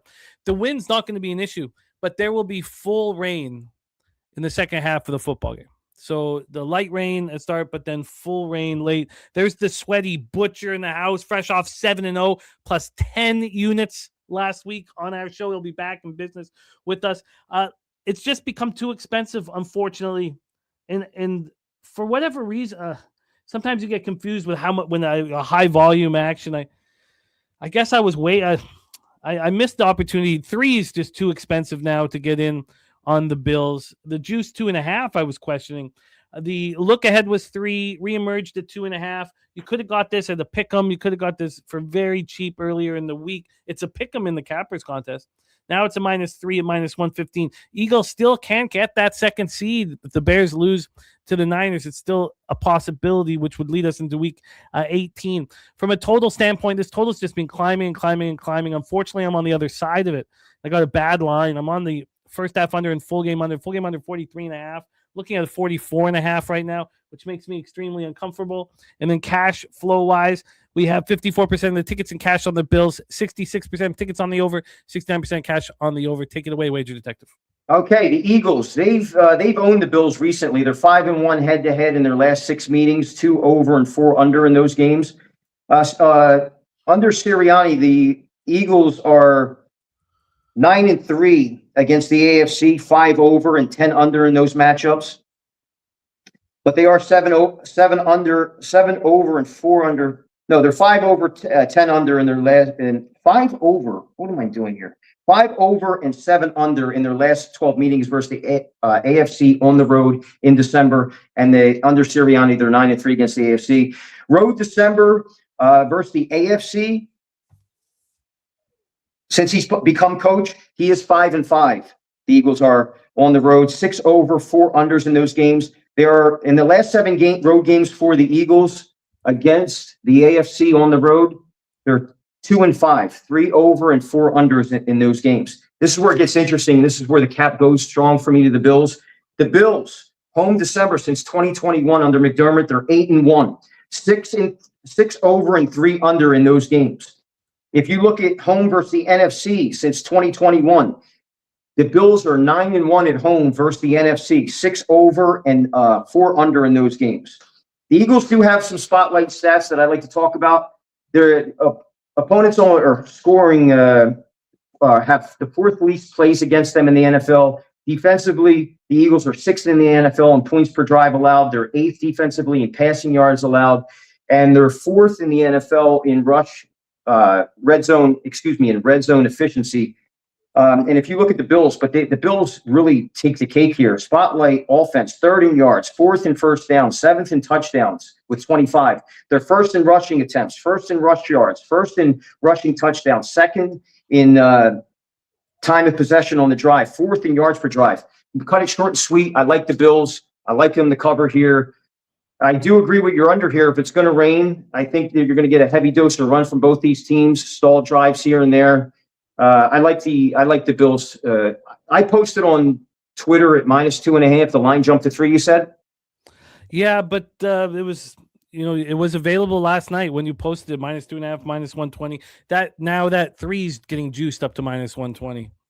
Oh, wow. I don't like the juice like that. That's a case of getting the closing line value. You miss it there, but I still like the Bills to cover that spread. I mean, when they win, they're in those 8 wins, only 2 have they pushed in their last 9 home December games, and then home versus the NFC since 2021.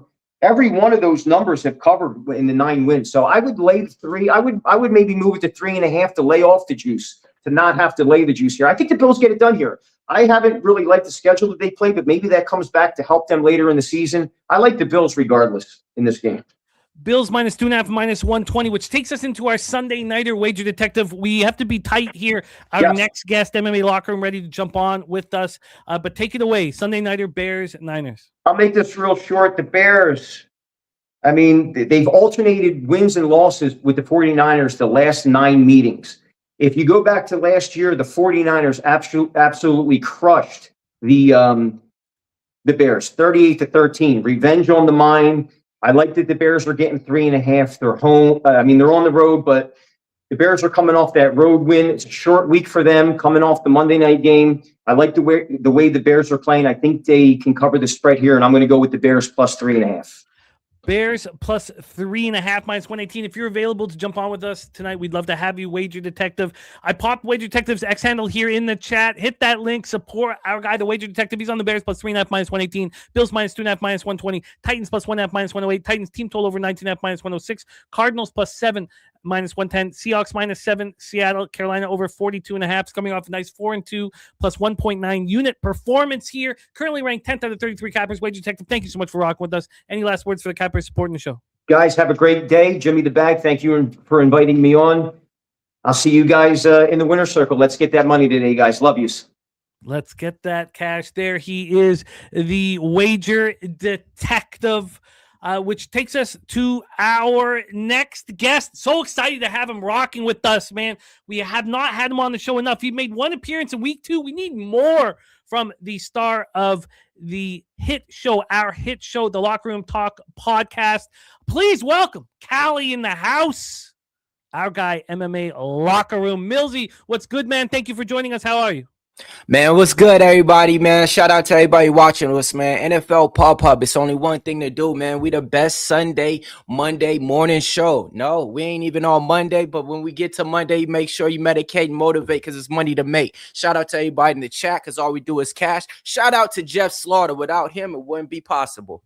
Oh, beautiful. My man, Millsy in the house. We start with Seahawks Panthers at Bank of America Stadium in Charlotte, North Carolina. Take us home, man. How you getting paid? All right, man. So first, let's just talk about the game for a minute. Seahawks laying -6.5 on there. Carolina Panthers only there because the Atlanta Falcons, my team, choked. We should have been there, would have been there, coulda, woulda. Ain't got time for that. -6.5. I do think they cover, man. Now, when you look at the way to bet this game, I'm looking at player props, man. How can you not? Give me Jackson Smith and Jigba. 105 receptions on the year right now, 5th in the NFL. Really showing that those Ohio State receivers can come out there and ball. 80% clip going over 6.5 receptions. Now, when you look at who they got behind them, Cooper Kupp, he ain't getting those receptions. The tight ends, he barely gets them. They don't really got a number 2. So I really like Jackson Smith and Jigba over 6.5 receptions. That's player prop number 1, -105. Meet me at the window. Let's get paid. Now, Zach Charbonnet, a.k.a. fine as wine. I'm taking him anytime touchdown. 9 touchdowns on the season right now, 149 carries. Now, when you look at him and Kenneth Walker has 5 touchdowns on the year. And Zach Charbonnet, he gets those passes that he can catch out from the backfield. I've been watching this since week 3. They go to him when they go into that goal line. Even if Kenneth Walker gets a big 60-yard run, they handing it after Zach Charbonnet to get that touchdown. So I really like him in this spot. It's +105. Meet me at the window and let's get paid. Seahawks cover that game. Are we adding the Seahawks -6.5 as official as well? No, I just like to give that out for the people, because sometimes they're like, man, will we ever give his analysis on the game? And so, I just give it out there for We him. just want to get paid, man. If we focus on player props, that's money for us because we all have different routes to the bag. When we all come together, it's when it works the best. Jackson Smith and Jigba over 6.5 receptions, -105. Charbonnet anytime touchdown at +105, which takes us to Highmark Stadium, Orchard Park, New York. Eagles, Bills. Millsy, we've already set this one up. How you getting paid? Man, so when you look at this game, right, two quarterbacks who kind of play the same thing, tush push, right? So for me, when I see this game, you got one quarterback who hasn't been able to get into the goal line the last couple of games of Jalen Hurts. And you got the other one, Josh Allen, who's been in there back-to-back times. Anytime touchdowns is where you probably want to go with Josh Allen, right? Maybe so, but I like James Cook. Look, listen, and hear me out. This guy's been one of the most consistent touchdown runners in the last 3 years since CMC, and we've been banging him over here. Last year, we was getting plus money. This year, the books knew about it. So now it's -125 on the line. I think James Cook is a great look to get us paid. Not just that, I'm playing the over in this game. 44.5 points is where it's at. Now, when you look at the Buffalo Bills, they had over 26 points in 4 of the last 5 games played. The only thing we're iffy about is them Philadelphia Eagles, because you've seen they just run the ball, and it seems like that offense really ain't clicking. This is a little bit too low not to go. Give me the over 44.5. And last but not least, on the other side, A.J. Brown is how we getting down. 73 receptions on the season right now with 12 touchdowns. Now, when you look at the other receiver, Devontae Smith, the best route runner in the game since Chris Carter, he has 72 receptions. So it's not that A.J. Brown's getting way more targets than the next guy. It's just that when the ball actually gets thrown his way, he's coming down with that motherfucker. So give me a man. +5.5 receptions, +115 on the money line out there. Okay, so we have Cook anytime touchdown -125. The Yes, over 44.5, we get you that -108. And the 5.5 receptions was with who? A.J. Brown. A.J. Brown over 5.5 receptions -115. 3 spots our guy Millsy is attacking, which takes us to Sunday Night Football. If you have time, we'd love it if you could jump on with us, hear how you are attacking it. But I will share all of this action on our big show tonight. Take it away, Bears, Niners. Now, this game, man, it's just crazy when you look at the actual record of the Chicago Bears, 11-4. Oh, wow, what the Lions lost with Ben Johnson, man. Now, I'm locking in DJ Moore over his receptions, 3.5 receptions, 48 receptions on the year. Now, he has 78 targets, 20 more than any other receiver, any other tight end out there for the Bears. Roma Dunce, Jimmy, I haven't seen that dude since draft day. Now, Colston, Loveland, or whatever, the tight end that they got, he's the one that has second targets and second receptions behind him. But to me, he doesn't move the chains and get that game going like that. DJ Moore, consistent wide receiver. I'm locking in him over 3.5 receptions. And my last player prop to get you on top, CMC, rushing yards. It's only at 70 yards. And hop on it now. I think it's going to climb to at least 74 to 75 out there. This is a guy to where he's just the more consistent runner out there. He's going to get those legs churning. I'm hearing that the weather's going into, playing into the run game as well. So I'm locking in CMC over 70 rushing yards. And those are my best bets to get you guys some money today. I love it, man. DJ Moore and CMC, what was the VIG on the 3.5 receptions and 70 rushing yards? DJ Moore, I got -120. -120. And CMC over 70 rush? CMC 121. In business, we have MMA Locker Room rocking with us. Great to have you back on NFL Pub Up. DJ Moore over 3.5 receptions -120. CMC over 70 rushing yards -121. Cook anytime touchdown -125. Philadelphia Buffalo over 44.5 -108. AJ Brown 5.5 receptions -115. Jackson Smith and Jigba over 6.5 receptions -105.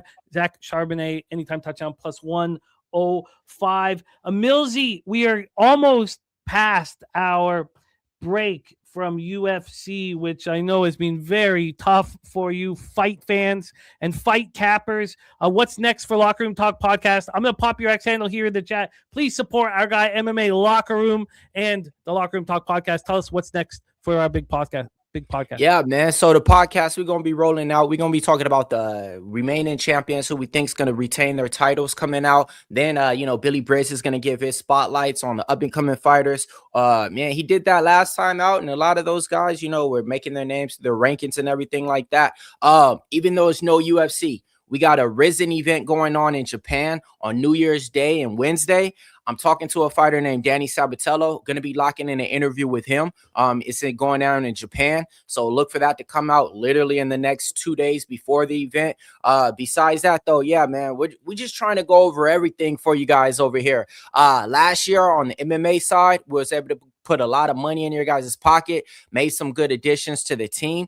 Joey DFS, 2 cents, been doing the play-by-play. And my man Big Show Picks, man, best producer out there, man. You give him a concept and an idea, he produces it. We're going to be getting back to the Spotlight Fighter videos. That's where me and T go out there and just go in depth and break down, the fighter and, where their background's at and everything like that. So you definitely want to stay tuned over here. And yeah, man, make sure you guys like and subscribe, man. Pub Sports Radio, it's a community.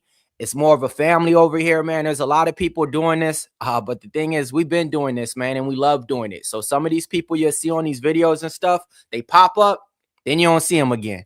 You always going to see these faces. You always going to see us in the chat because, it's more than just making money, man. We trying to make memories.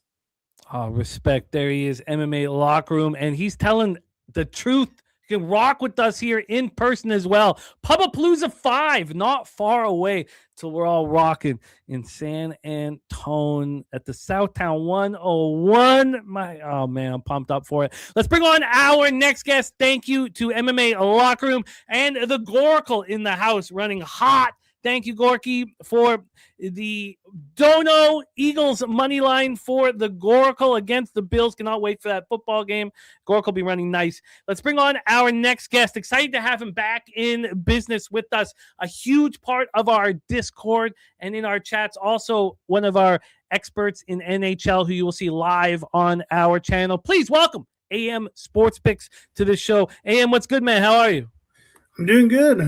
Out of town right now, so limited on the books I can use, but it's not going to stop me. So I love it. Well, let's get right to work, my man. I love that intro. Saints, Titans, Nissan Stadium, Nashville, Tennessee. Take it away. We've already set this one up. Yeah. There's a lot of people on the over I respect. I am actually on the under. I have this projected in the mid 30s. And then when I saw the wind, the wind wasn't a huge factor, but if it's going to help my case for the under I was already looking at, that's something I'm going to move on. So I'm on the under 39.5 at minus 105. Look, I get it. I'm very nervous about my position on this game. I am thankful that the wind dies down a little, but I'm nervous about it. I can understand your look. Under 39.5, but I'm nervous about my whole card. I opened up 0-5 on Christmas, went 3-0 yesterday to have a chance, which is all that you need, really, is a chance. No, nothing more dangerous than a gambler with hope.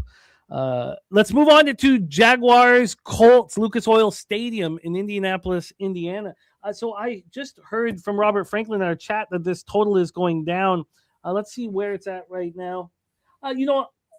Look, for me, this has still up a point from the opening line. It's up 2 points from the look ahead. Should it be getting higher than this? Should it be higher than this? Would it make us more comfortable if this was a 50? Yes. Take it away, AM. What's your plan here? Yeah, I'm back to the over.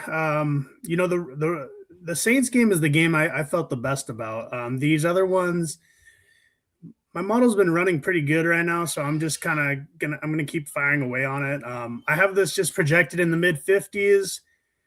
A lot of these other games, there's a lot of question marks in the quarterback games. I still consider this a question mark with quarterback just because I just don't know. I think what we've seen from Rivers has been good. And if you think that's going to continue happening, then, I think it's going to go over easily. But, could he just look like shit and get pulled pretty quick? Yeah, I think that's a possibility as well. So, I'm on the over 48.5 minus 110.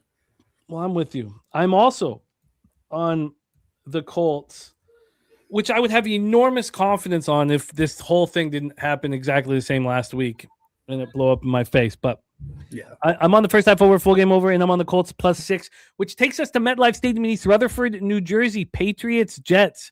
Very interested to hear your plan of attack. Take it away. Yeah, I moved on this this morning. Started to move away from me, which sucks a little bit, but I like the over here. I just have this projected a bit higher. I believe I had it in like the 48s. Yeah, I think overall this is just I think the line is just a little too short on total.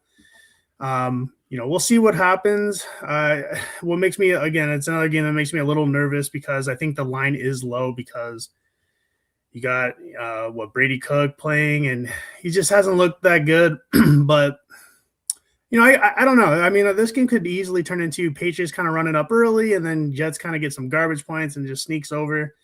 So either way, yeah, I did move on this at like I said, over 42.5 -110. Over 42.5. Now I focused on just the first half because I got a little concerned that the Patriots would just put this game to bed. But I'm nervous about the whole thing. When I think of Drake May and Brady Cook throwing all over the field, a lack of defensive intensity, I'm like, well, this game goes over. And then my concern, I doubled down on all my totals. My concern was enough to only make me move on the first half, but I'm right with you. So over 42.5 -110 for AM. Let's hear his next spot on the board. And we haven't talked about this game yet. Important. Tampa Bay Buccaneers 7-8, 4-4 on the road. The Miami Dolphins 6-9, 4-4 at home. We're at Hard Rock Stadium, Miami Gardens, Florida. Beautiful weather, 79 Fahrenheit, sunny, 2-mile-per-hour winds. Let's pull up the line history and the cash flow for this spot. And that was my bad, Robert, Ball on budget. He was talking about that it's down to a 3.5 for the Colts. I mean, that's nuts. Okay, I don't see the 3.5s yet, but if they're on their way, that's nuts to me. But here we're talking about Dolphins Buccaneers. Now, this doesn't count as going through the 6 because it never got to 6. Well, it didn't open at 6. It got to 6 for a very short period of time here at this book. The look ahead was 5. Actually, there was no look ahead because of the question marks around quarterbacks for the Dolphins. So there was no look ahead. Opened up at 5, got up to 5.5, and then it got up to 6. Did get up to 6 for about 24 hours. I didn't realize it from Tuesday to Wednesday. Back to 5.5, back to 5, down to 4.5, and we're sitting here at a 5. Obviously, you want this to close at 6.5 if you're on the Bucks, but I didn't have the confidence to move on the Bucks fully. I did have confidence to move on their double result. I did, though, think they were going to play this game with a defensive intensity. And so I bet the Dolphins team total under instead of taking the Buccaneers at the spread because I did, they're a tricky team to trust. But I did take the Dolphins team total under, and I got under 20.5 at -116.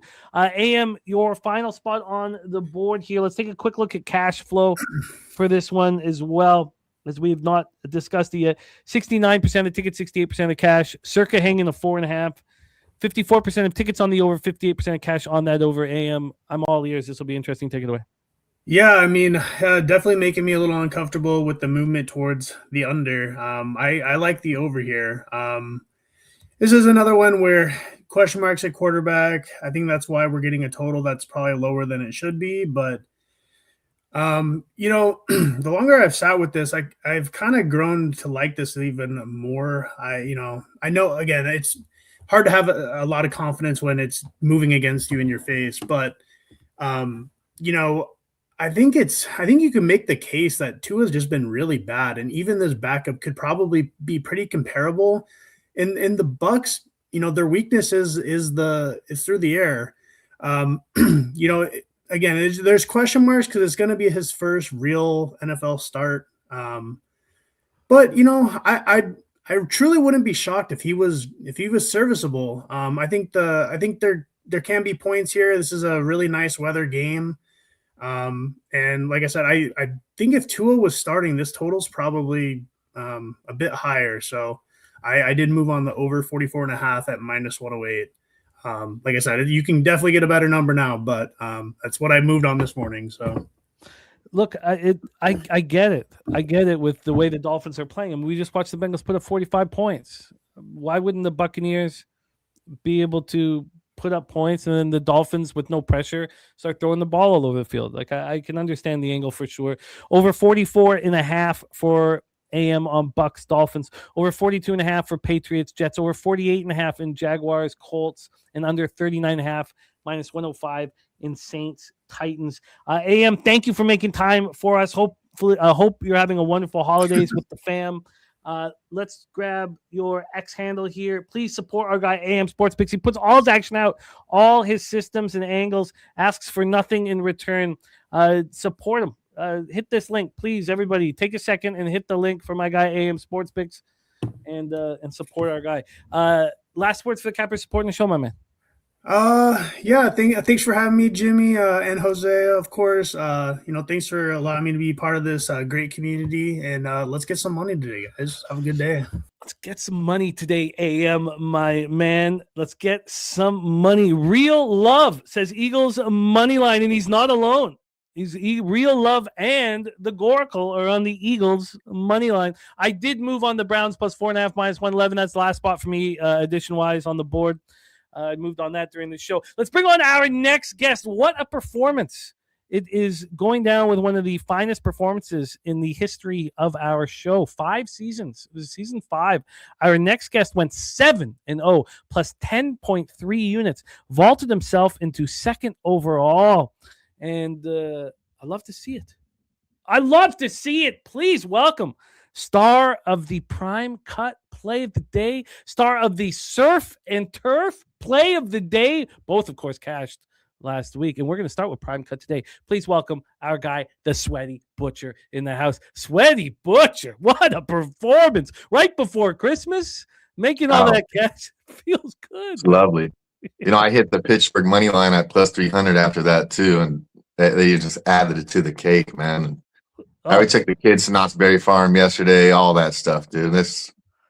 They got spoiled for Christmas, so we're all good, man. Oh, well, it's richly deserved. Your boys are great kids we got to hang out with at Santa Anita, travel baseball, leading by example. You coach them, and you put in so much effort. You earned this shit. This is richly deserved. You earned it, and I love to see it. Let's get back to work, Sweaty Butcher, because it is always difficult backing up these spectacular weeks.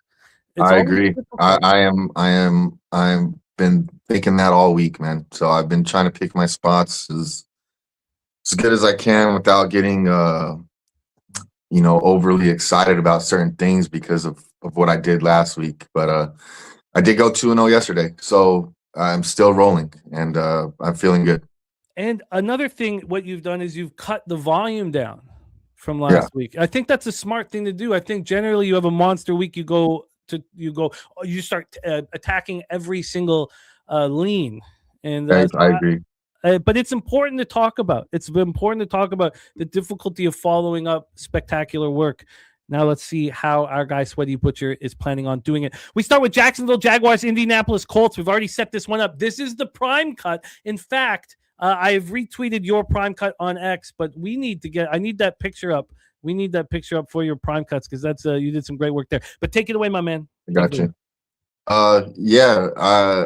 I looked at this game a few different ways. I originally thought under because I seen this divisional matchup, kind of a game that could go playoff style here, but with the Colts defense just having holes everywhere and Jacksonville just putting up these numbers, I dug deeper and I like the over here. I'm on over 48.5. That's the Prime Cut.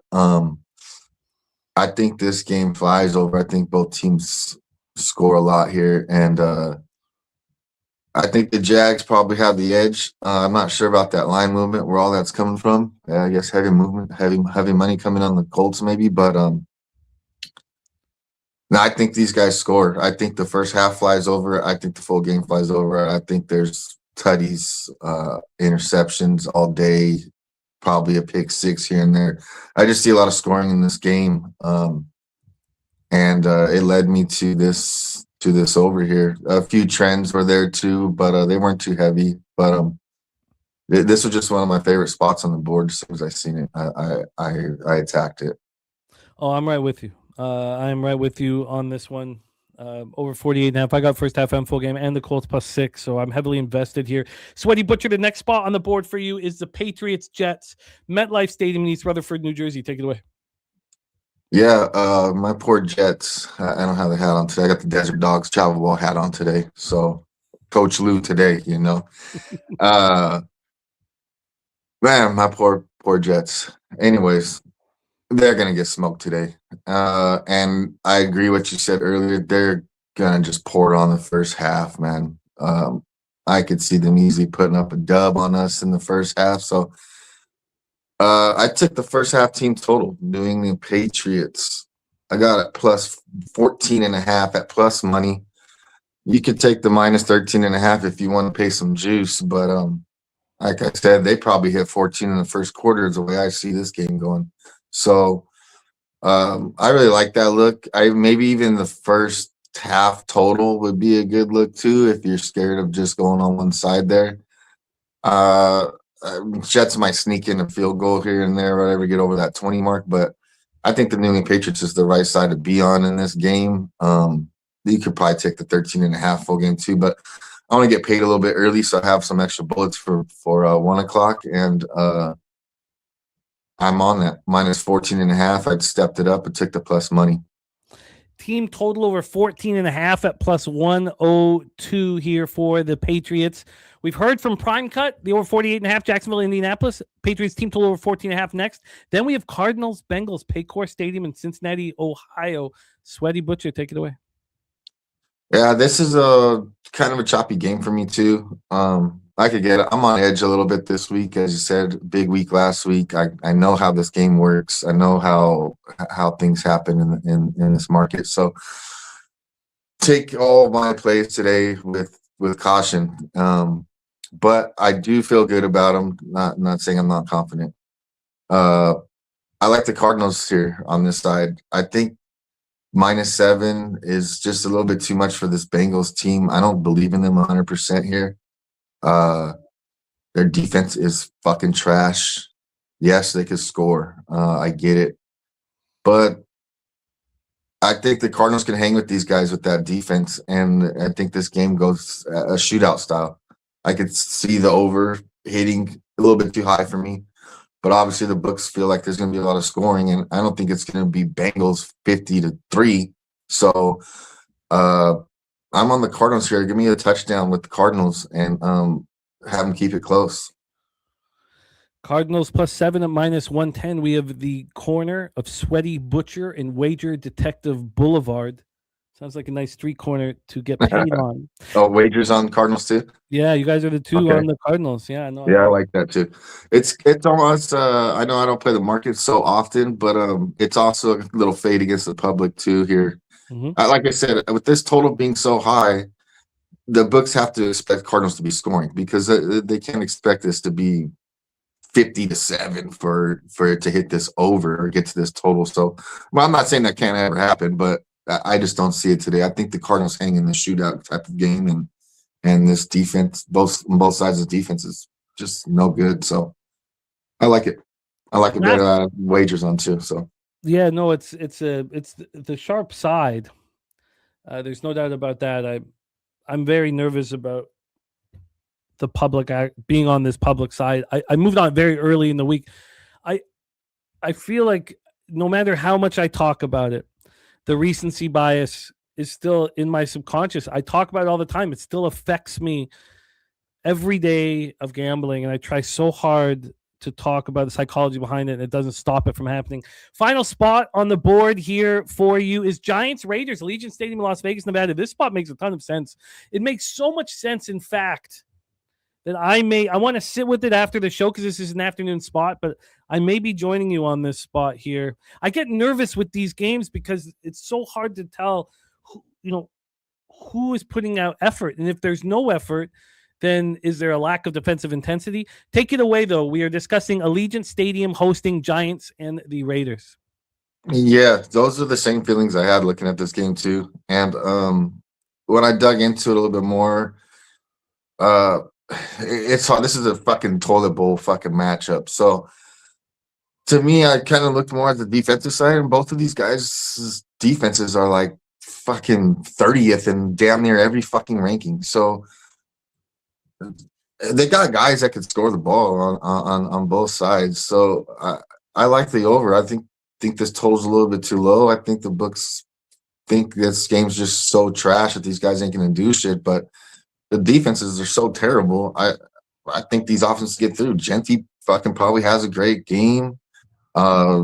Jackson Dart could probably have a great game. I mean, there's nothing there. Max Crosby's off the field. There's not gonna be no pressure. It's gonna be a fucking NBA All-Star game. I think just no defense and just a lot of scoring. 41 points is real low. I ate that up. I think that's low-hanging fruit right there all day. The over 41.5 minus 110 for our guy, Sweaty Butcher and Giants Raiders. Cardinals +7 at minus 110. Patriots team total over 14.5. First half team total over 14.5 plus 102. And the prime cut is the over 48.5 minus 110, Jacksonville, Indianapolis. I popped the Sweaty Butcher's X handle here in the chat. Hit that link. Support our guy who was absolutely nothing short of spectacular last week. You know, it's important, I think, what we talked about off the hop. You know, I've watched so many cappers not be able to follow up the second a week after spectacular week. Why? You need to think about that from the psychological standpoint. Why are we unable to follow up the 10-0 week the next week? Our eyes get this big. Yeah, and the more we talk about it, the more we can change these stories. And I hope you can be the first guy to do that, especially after what we've talked about.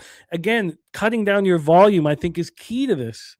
And we don't see that happening. We see the person coming back after the perfect week, you know, with 18 or 19 spots. And I felt that too.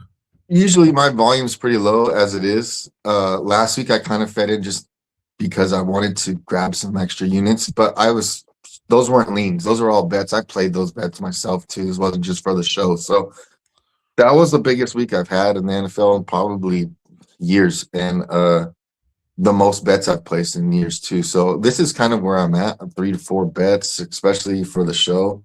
Usually, you know me, I'm 1 or 2 bet type of guy over the weekend, and I wager high, and that's that. So I appreciate everybody in the chat. I appreciate you, Jimmy. I hope we keep this shit rolling until week 18 and add some more units, keep stepping up that board.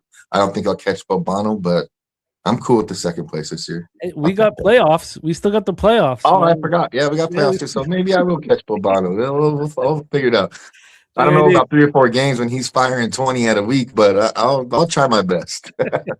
Respect. There he is, the Sweaty Butcher in the house. We bring on our next guest. We have 2 guests left. Our producer, the backbone, Jose Bouquet, will be closing up shop. But our next guest, we haven't had since week 12. Now, he goes for big scores. So you'll see the record, 16-22. He's just now 1.18 units. Without question, in 1 week, like Sweaty Butcher just had, the guy moves right into the top 5. Please welcome our guy, Kong's Clip.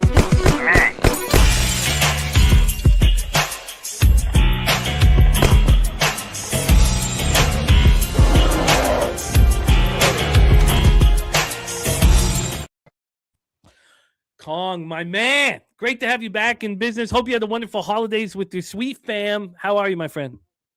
Yes, sir. Happy Sunday, Jimmy. I'm good, bro. Good Christmas. Kids, old ladies happy. Can't complain. Ready for the new year. I'm loving the shot, man. I'm loving that full shot. Look at that. It's coming together, man. It looks good. A lot of color, nice light. Let's get to work. Colin, we got to be quick here, but I love the shot. Patriots, Jets is where you get started. Take it away.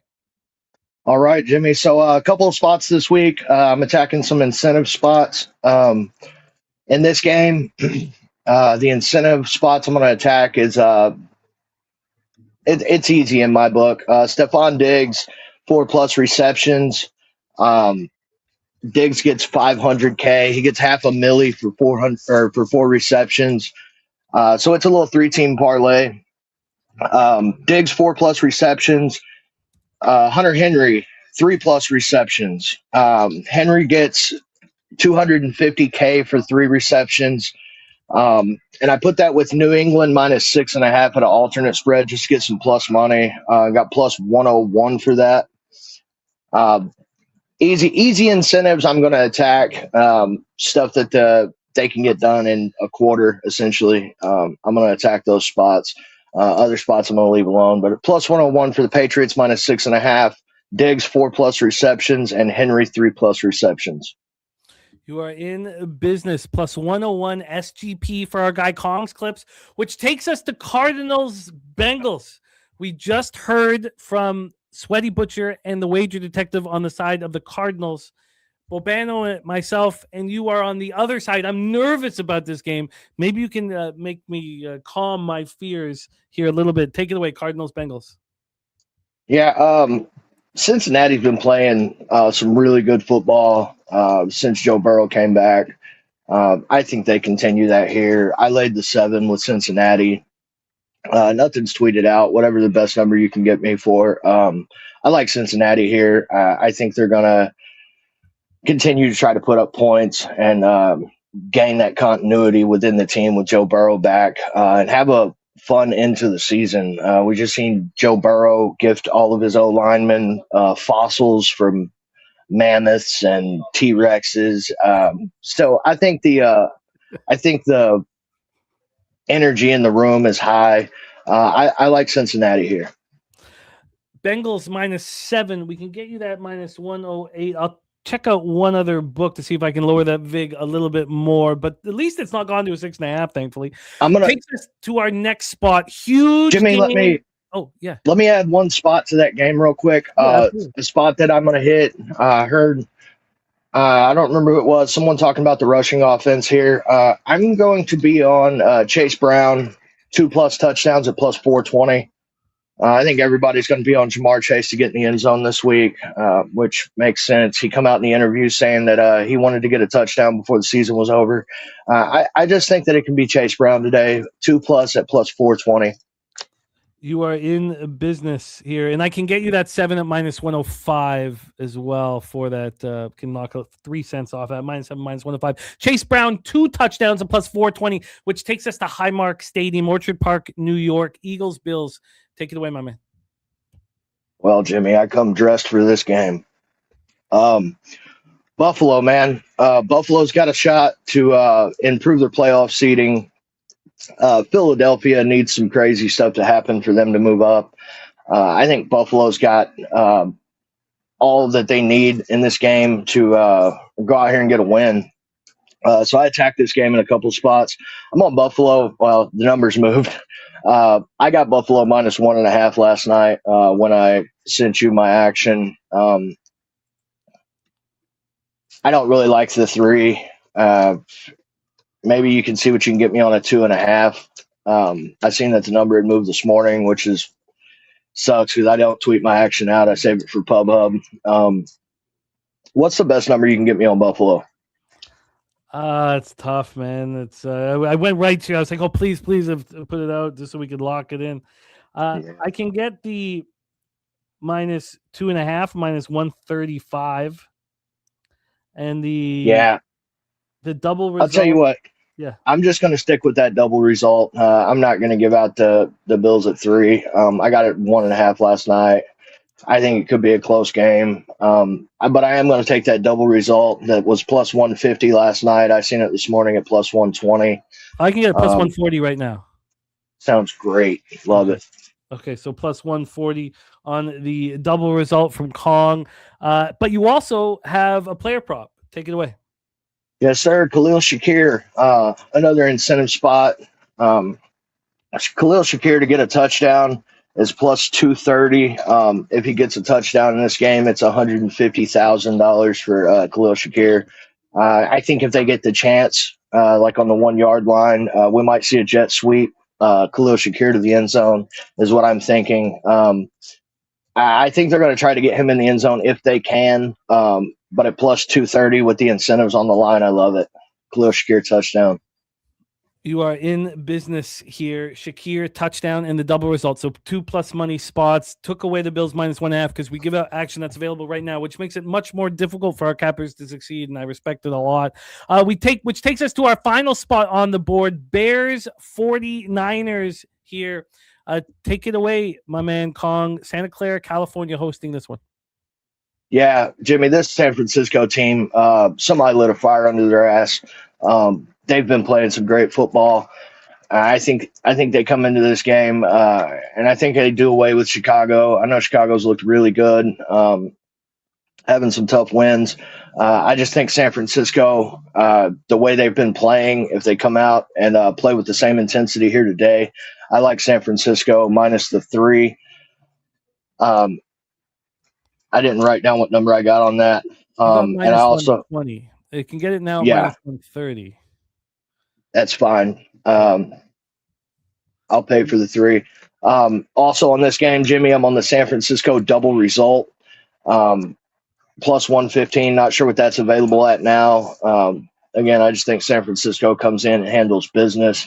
Yeah, that's where I'm at. I got one more play to add to this, Jimmy. Sure, but very quickly, I can get you the +120 on the double result right now, available at Bet365. So that's good news. What's the addition, my man? The addition, I'm going to throw some of these in a parlay here for some fun today. I'm on the Buffalo double result, San Francisco double result, and the Tampa Bay Buccaneers money line at +559. Just capping the cappers here today. I like Tampa Bay to win the game. I don't know about covering the spread, so I found a way to put them in a parlay with some other stuff that I have. Get good plus money. Appreciate you guys for having me. I know Jose's up next. I'm going to get out of your hair. Love you guys. Let's go into the new year. Try to be better people. Love you guys. Appreciate you all. Kong, I'm out.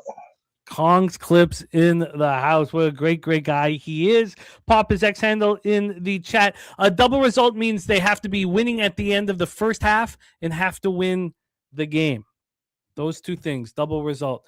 They have to be winning at the end of the first half, and then they have to win the game. We have action coming in from Spenny Penny Bombs. We have LJ from H-Town in the chat. Brian Smith dropping his action in the chat. And we have our producer, the backbone of Pub Sports Radio, jumping on with us right now. Cappers in the chat been asking for him. And here he is. Please welcome Jose Bouquet to the show. Jose, how are you, my friend? Good. I got a new light for Christmas. Look at this. It looks beautiful. It looks beautiful. How was your Christmas? That was fine. Santa Helga came through, so shout out to Santa Helga. Oh, as always, Santa Helga coming through. We have 2 spots on the board for you, Jose, my friend, and we start with Jacksonville Jaguars and Indianapolis Colts, a game that we've already set up. The question is, Jose, ranked 12th out of 33, a nice week here can launch you into the top 10. A great week to launch you into the top 5. Yeah, everyone talk nice to me. I'm a winning capper. Winning capper here. I'm willing to look like an idiot again, Jimmy. I'm willing to look like an idiot once again. Let's saddle up with the old Tubby. Indianapolis Colts money line +170 last time I saw it, but obviously it can change here. And then I'll take +3.5 fours or 3.5s are coming, fours still around here, so I'll take both of those. Well, I can get you a +184 on the money line if you're going to talk about what's available as we speak. Nice. And I can also give you your option of the 4.5 at -116 or the 4 at -108. What was the first one again? Sorry. 4.5 at -116 or the +4 at -108. I'll take the 4.5. Sorry, I was distracted by Dougie Wise saying that I look like a lesbian elementary school cook. So that distracted me for a half. I didn't see that at first, but now I'm starting to see it. Yeah, I have to raise up a little bit over here. Maybe I'm serving your children slop for lunch every day. Wow, but don't get her on the dance floor. Nope. No. We have Colts money line and Colts plus the points here. San Antonio Snips here. AM says he can't unsee it now.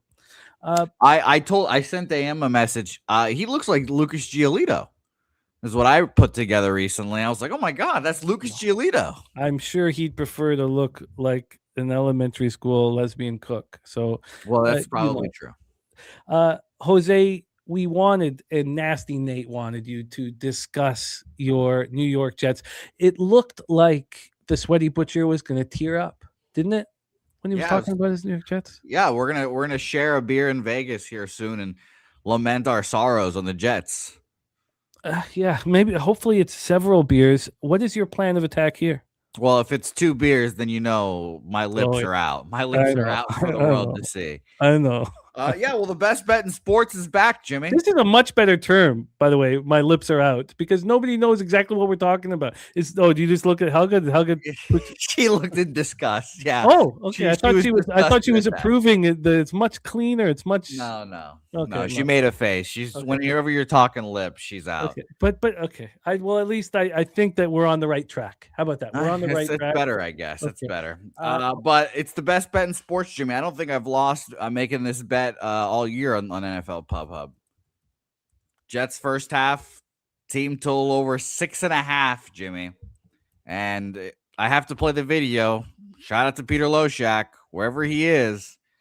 Minus 140 for the Jets first half team total. Oh, yeah. Uh-oh. Huh? Minus 140. Best bet in sports. Can the Jets score 1 touchdown in the first half? This bet is undefeated. Yeah. It's either first half or first quarter. Can the Jets score a point? Can they score a touchdown? And the best part about it, these bets are they've cashed rather quickly. It's the first drive with the scripted plays, and then that's it. So if the Jets don't score in their first drive, I might be fucked. But I believe in Brady Cook. I love it. The kickoff has commenced. It is week 17 of the NFL season. This Tuesday, Jose, is our last heavy NFL Pub Hub of the year, our very last one of the year. And it's destroying me. It's destroying me from the inside out. It's destroying me. Yeah. We need a big week here in the NFL to keep the spirits alive. Yes, we do. Let's review all action here and put a bow on the proceedings. I did add the Browns plus 4.5. Cincy -7. Cincy double result. New Orleans, Tennessee first half over 19.5. Full game over 39. Jacksonville, Indiana first half over 23.5. Full game over 48. The Buccaneers double result plus 120. Miami team total under 20.5 minus 116.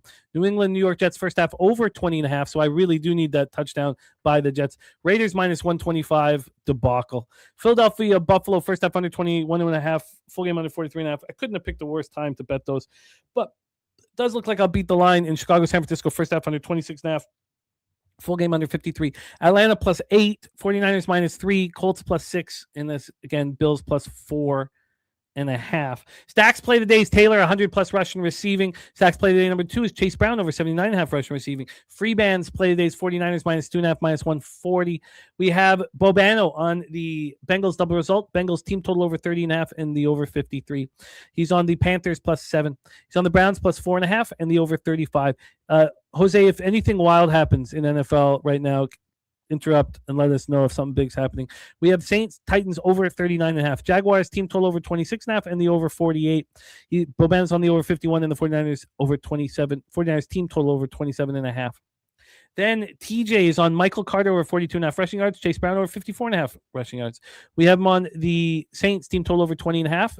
Saints minus 2.5. Shuck over 221.5. Shuck over 32.5. Olave over, that's attempts. Olave over 5.5 receptions and over 67.5 receiving yards. Bears first half team total over 10.5 and 49ers first half team total over 13.5. His 2 10-point teasers: Arizona, Cincinnati 43.5 over 43.5. Patriots minus 3.5. New Orleans, Tennessee over 29.5. Chicago, San Francisco over 41.5. Giants plus 7.5. Saints plus 8.5. Oh, and Jimmy's teeth saying that his halitosis is horrific today. Okay. Just take it one step at a time. Try and hydrate. I don't know what any of those words meant. Billy Brisbane is May over 1.5 passing touchdowns, 200 plus passing yards. Williams anytime touchdown plus 500. His SGPs for Cardinals Bengals. He's got a big long one for the first one. Over 45.5. Burrow 200 plus. Burrow over 1.5 passing touchdowns. Brissett 200 plus. Chase 4 plus receiving receptions. Anytime touchdown. Brown 50 plus rushing receiving. McBride 50 plus receiving. That's a plus 306. Then he's got Arizona Cincinnati over 35.5. Chase Brown over 70 rushing receiving, and Carter over 50 rushing receiving. That's plus 100 banger. Then we have Genty anytime touchdown minus 150. Barkley 100 plus rushing receiving at minus 136. Wager Detective is on Seahawks minus 7. Seattle, Carolina over 42.5. Cardinals plus 7. Titans plus 1.5. Titans team total over 19.5. Bills minus 2.5. And Bears plus 3.5. Colts already on the 30. MMA locker room. Millsy is on Jackson Smith and Jigba over 6.5 receptions, and Charbonnet anytime touchdown. Cook anytime touchdown over 44.5, and AJ Brown over 5.5 receptions. DJ Moore over 3.5 receptions, and CMC over 70 rushing yards. AM is on the under 39.5 in New Orleans, Tennessee, over 48.5 in Jacksonville, Indianapolis, over 42.5 in Patriots, Jets, over 44.5 in Bucks, Dolphins. Sweaty Butcher prime cut over 48.5 in Jacksonville, Indianapolis. Let's get that in for 7. Patriots first half team total over 14.5. Cardinals plus 7 over 41.5. Kongs, Clips, New England minus 6.5. Diggs 4 plus. Henry 3 plus. That's the SGP at plus 101. Cincinnati minus 7. Brown 2 touchdowns at plus 420. Cincinnati minus 7, minus 105. Brown 2 touchdowns plus 420. 2 separate bets. Buffalo double result plus 140. Shakir anytime touchdown plus 230. San Francisco minus 3 at minus 130. San Francisco double result at plus 120. Jesus. And then he's added Bills double result, 49ers double result, Bucks money line plus 559, and Jose Bouquet Colts money line plus 184 and the plus 4.5, minus 116. Jets first half team total over 6.5 minus 140. And Patriots in the red zone. They're the Ramondre Stevenson is fucking Barry Sanders today, I guess. I have the first half team total over. Let's come home with it. It seems like the Patriots got the ball first, obviously. So I went 0-5 on Thursday, and I only bet 2 of the games too. I mean, it's just, and then so Christmas was not good for you, is what you're telling me. It was still great, but there was a thickness in the air. What did Carter and Ella get? They're very happy. They got great gifts. It's funny. Their favorite gift so far is the watch walkie-talkies that they've been using. They used at the mall yesterday, and they use here around the house, and they're loving the watch. They're on the 5-yard line. Are the Patriots? Come on home with it. But then I went 3-0 on Saturday, but I cashed the first half and full game under in the chart. What's happening, Jose? Talk to me. I thought Phillip Rivers just threw a dot, but he overthrew Pittman for a touchdown. Okay. Well, we have a touchdown for the Patriots. We have a touchdown for the Patriots. Yeah, Nasty Nate, I'm not going to go back and review it, but I have no memory of it whatsoever. But I'm not going to go back and review it. That is our show. So I was lucky to cash both of them. I mean, it was 14-3, and there was an interception by my favorite linebacker, probably Azeez Al-Shire, at the 1-yard line, which saved everything. It got everything moving in the right direction.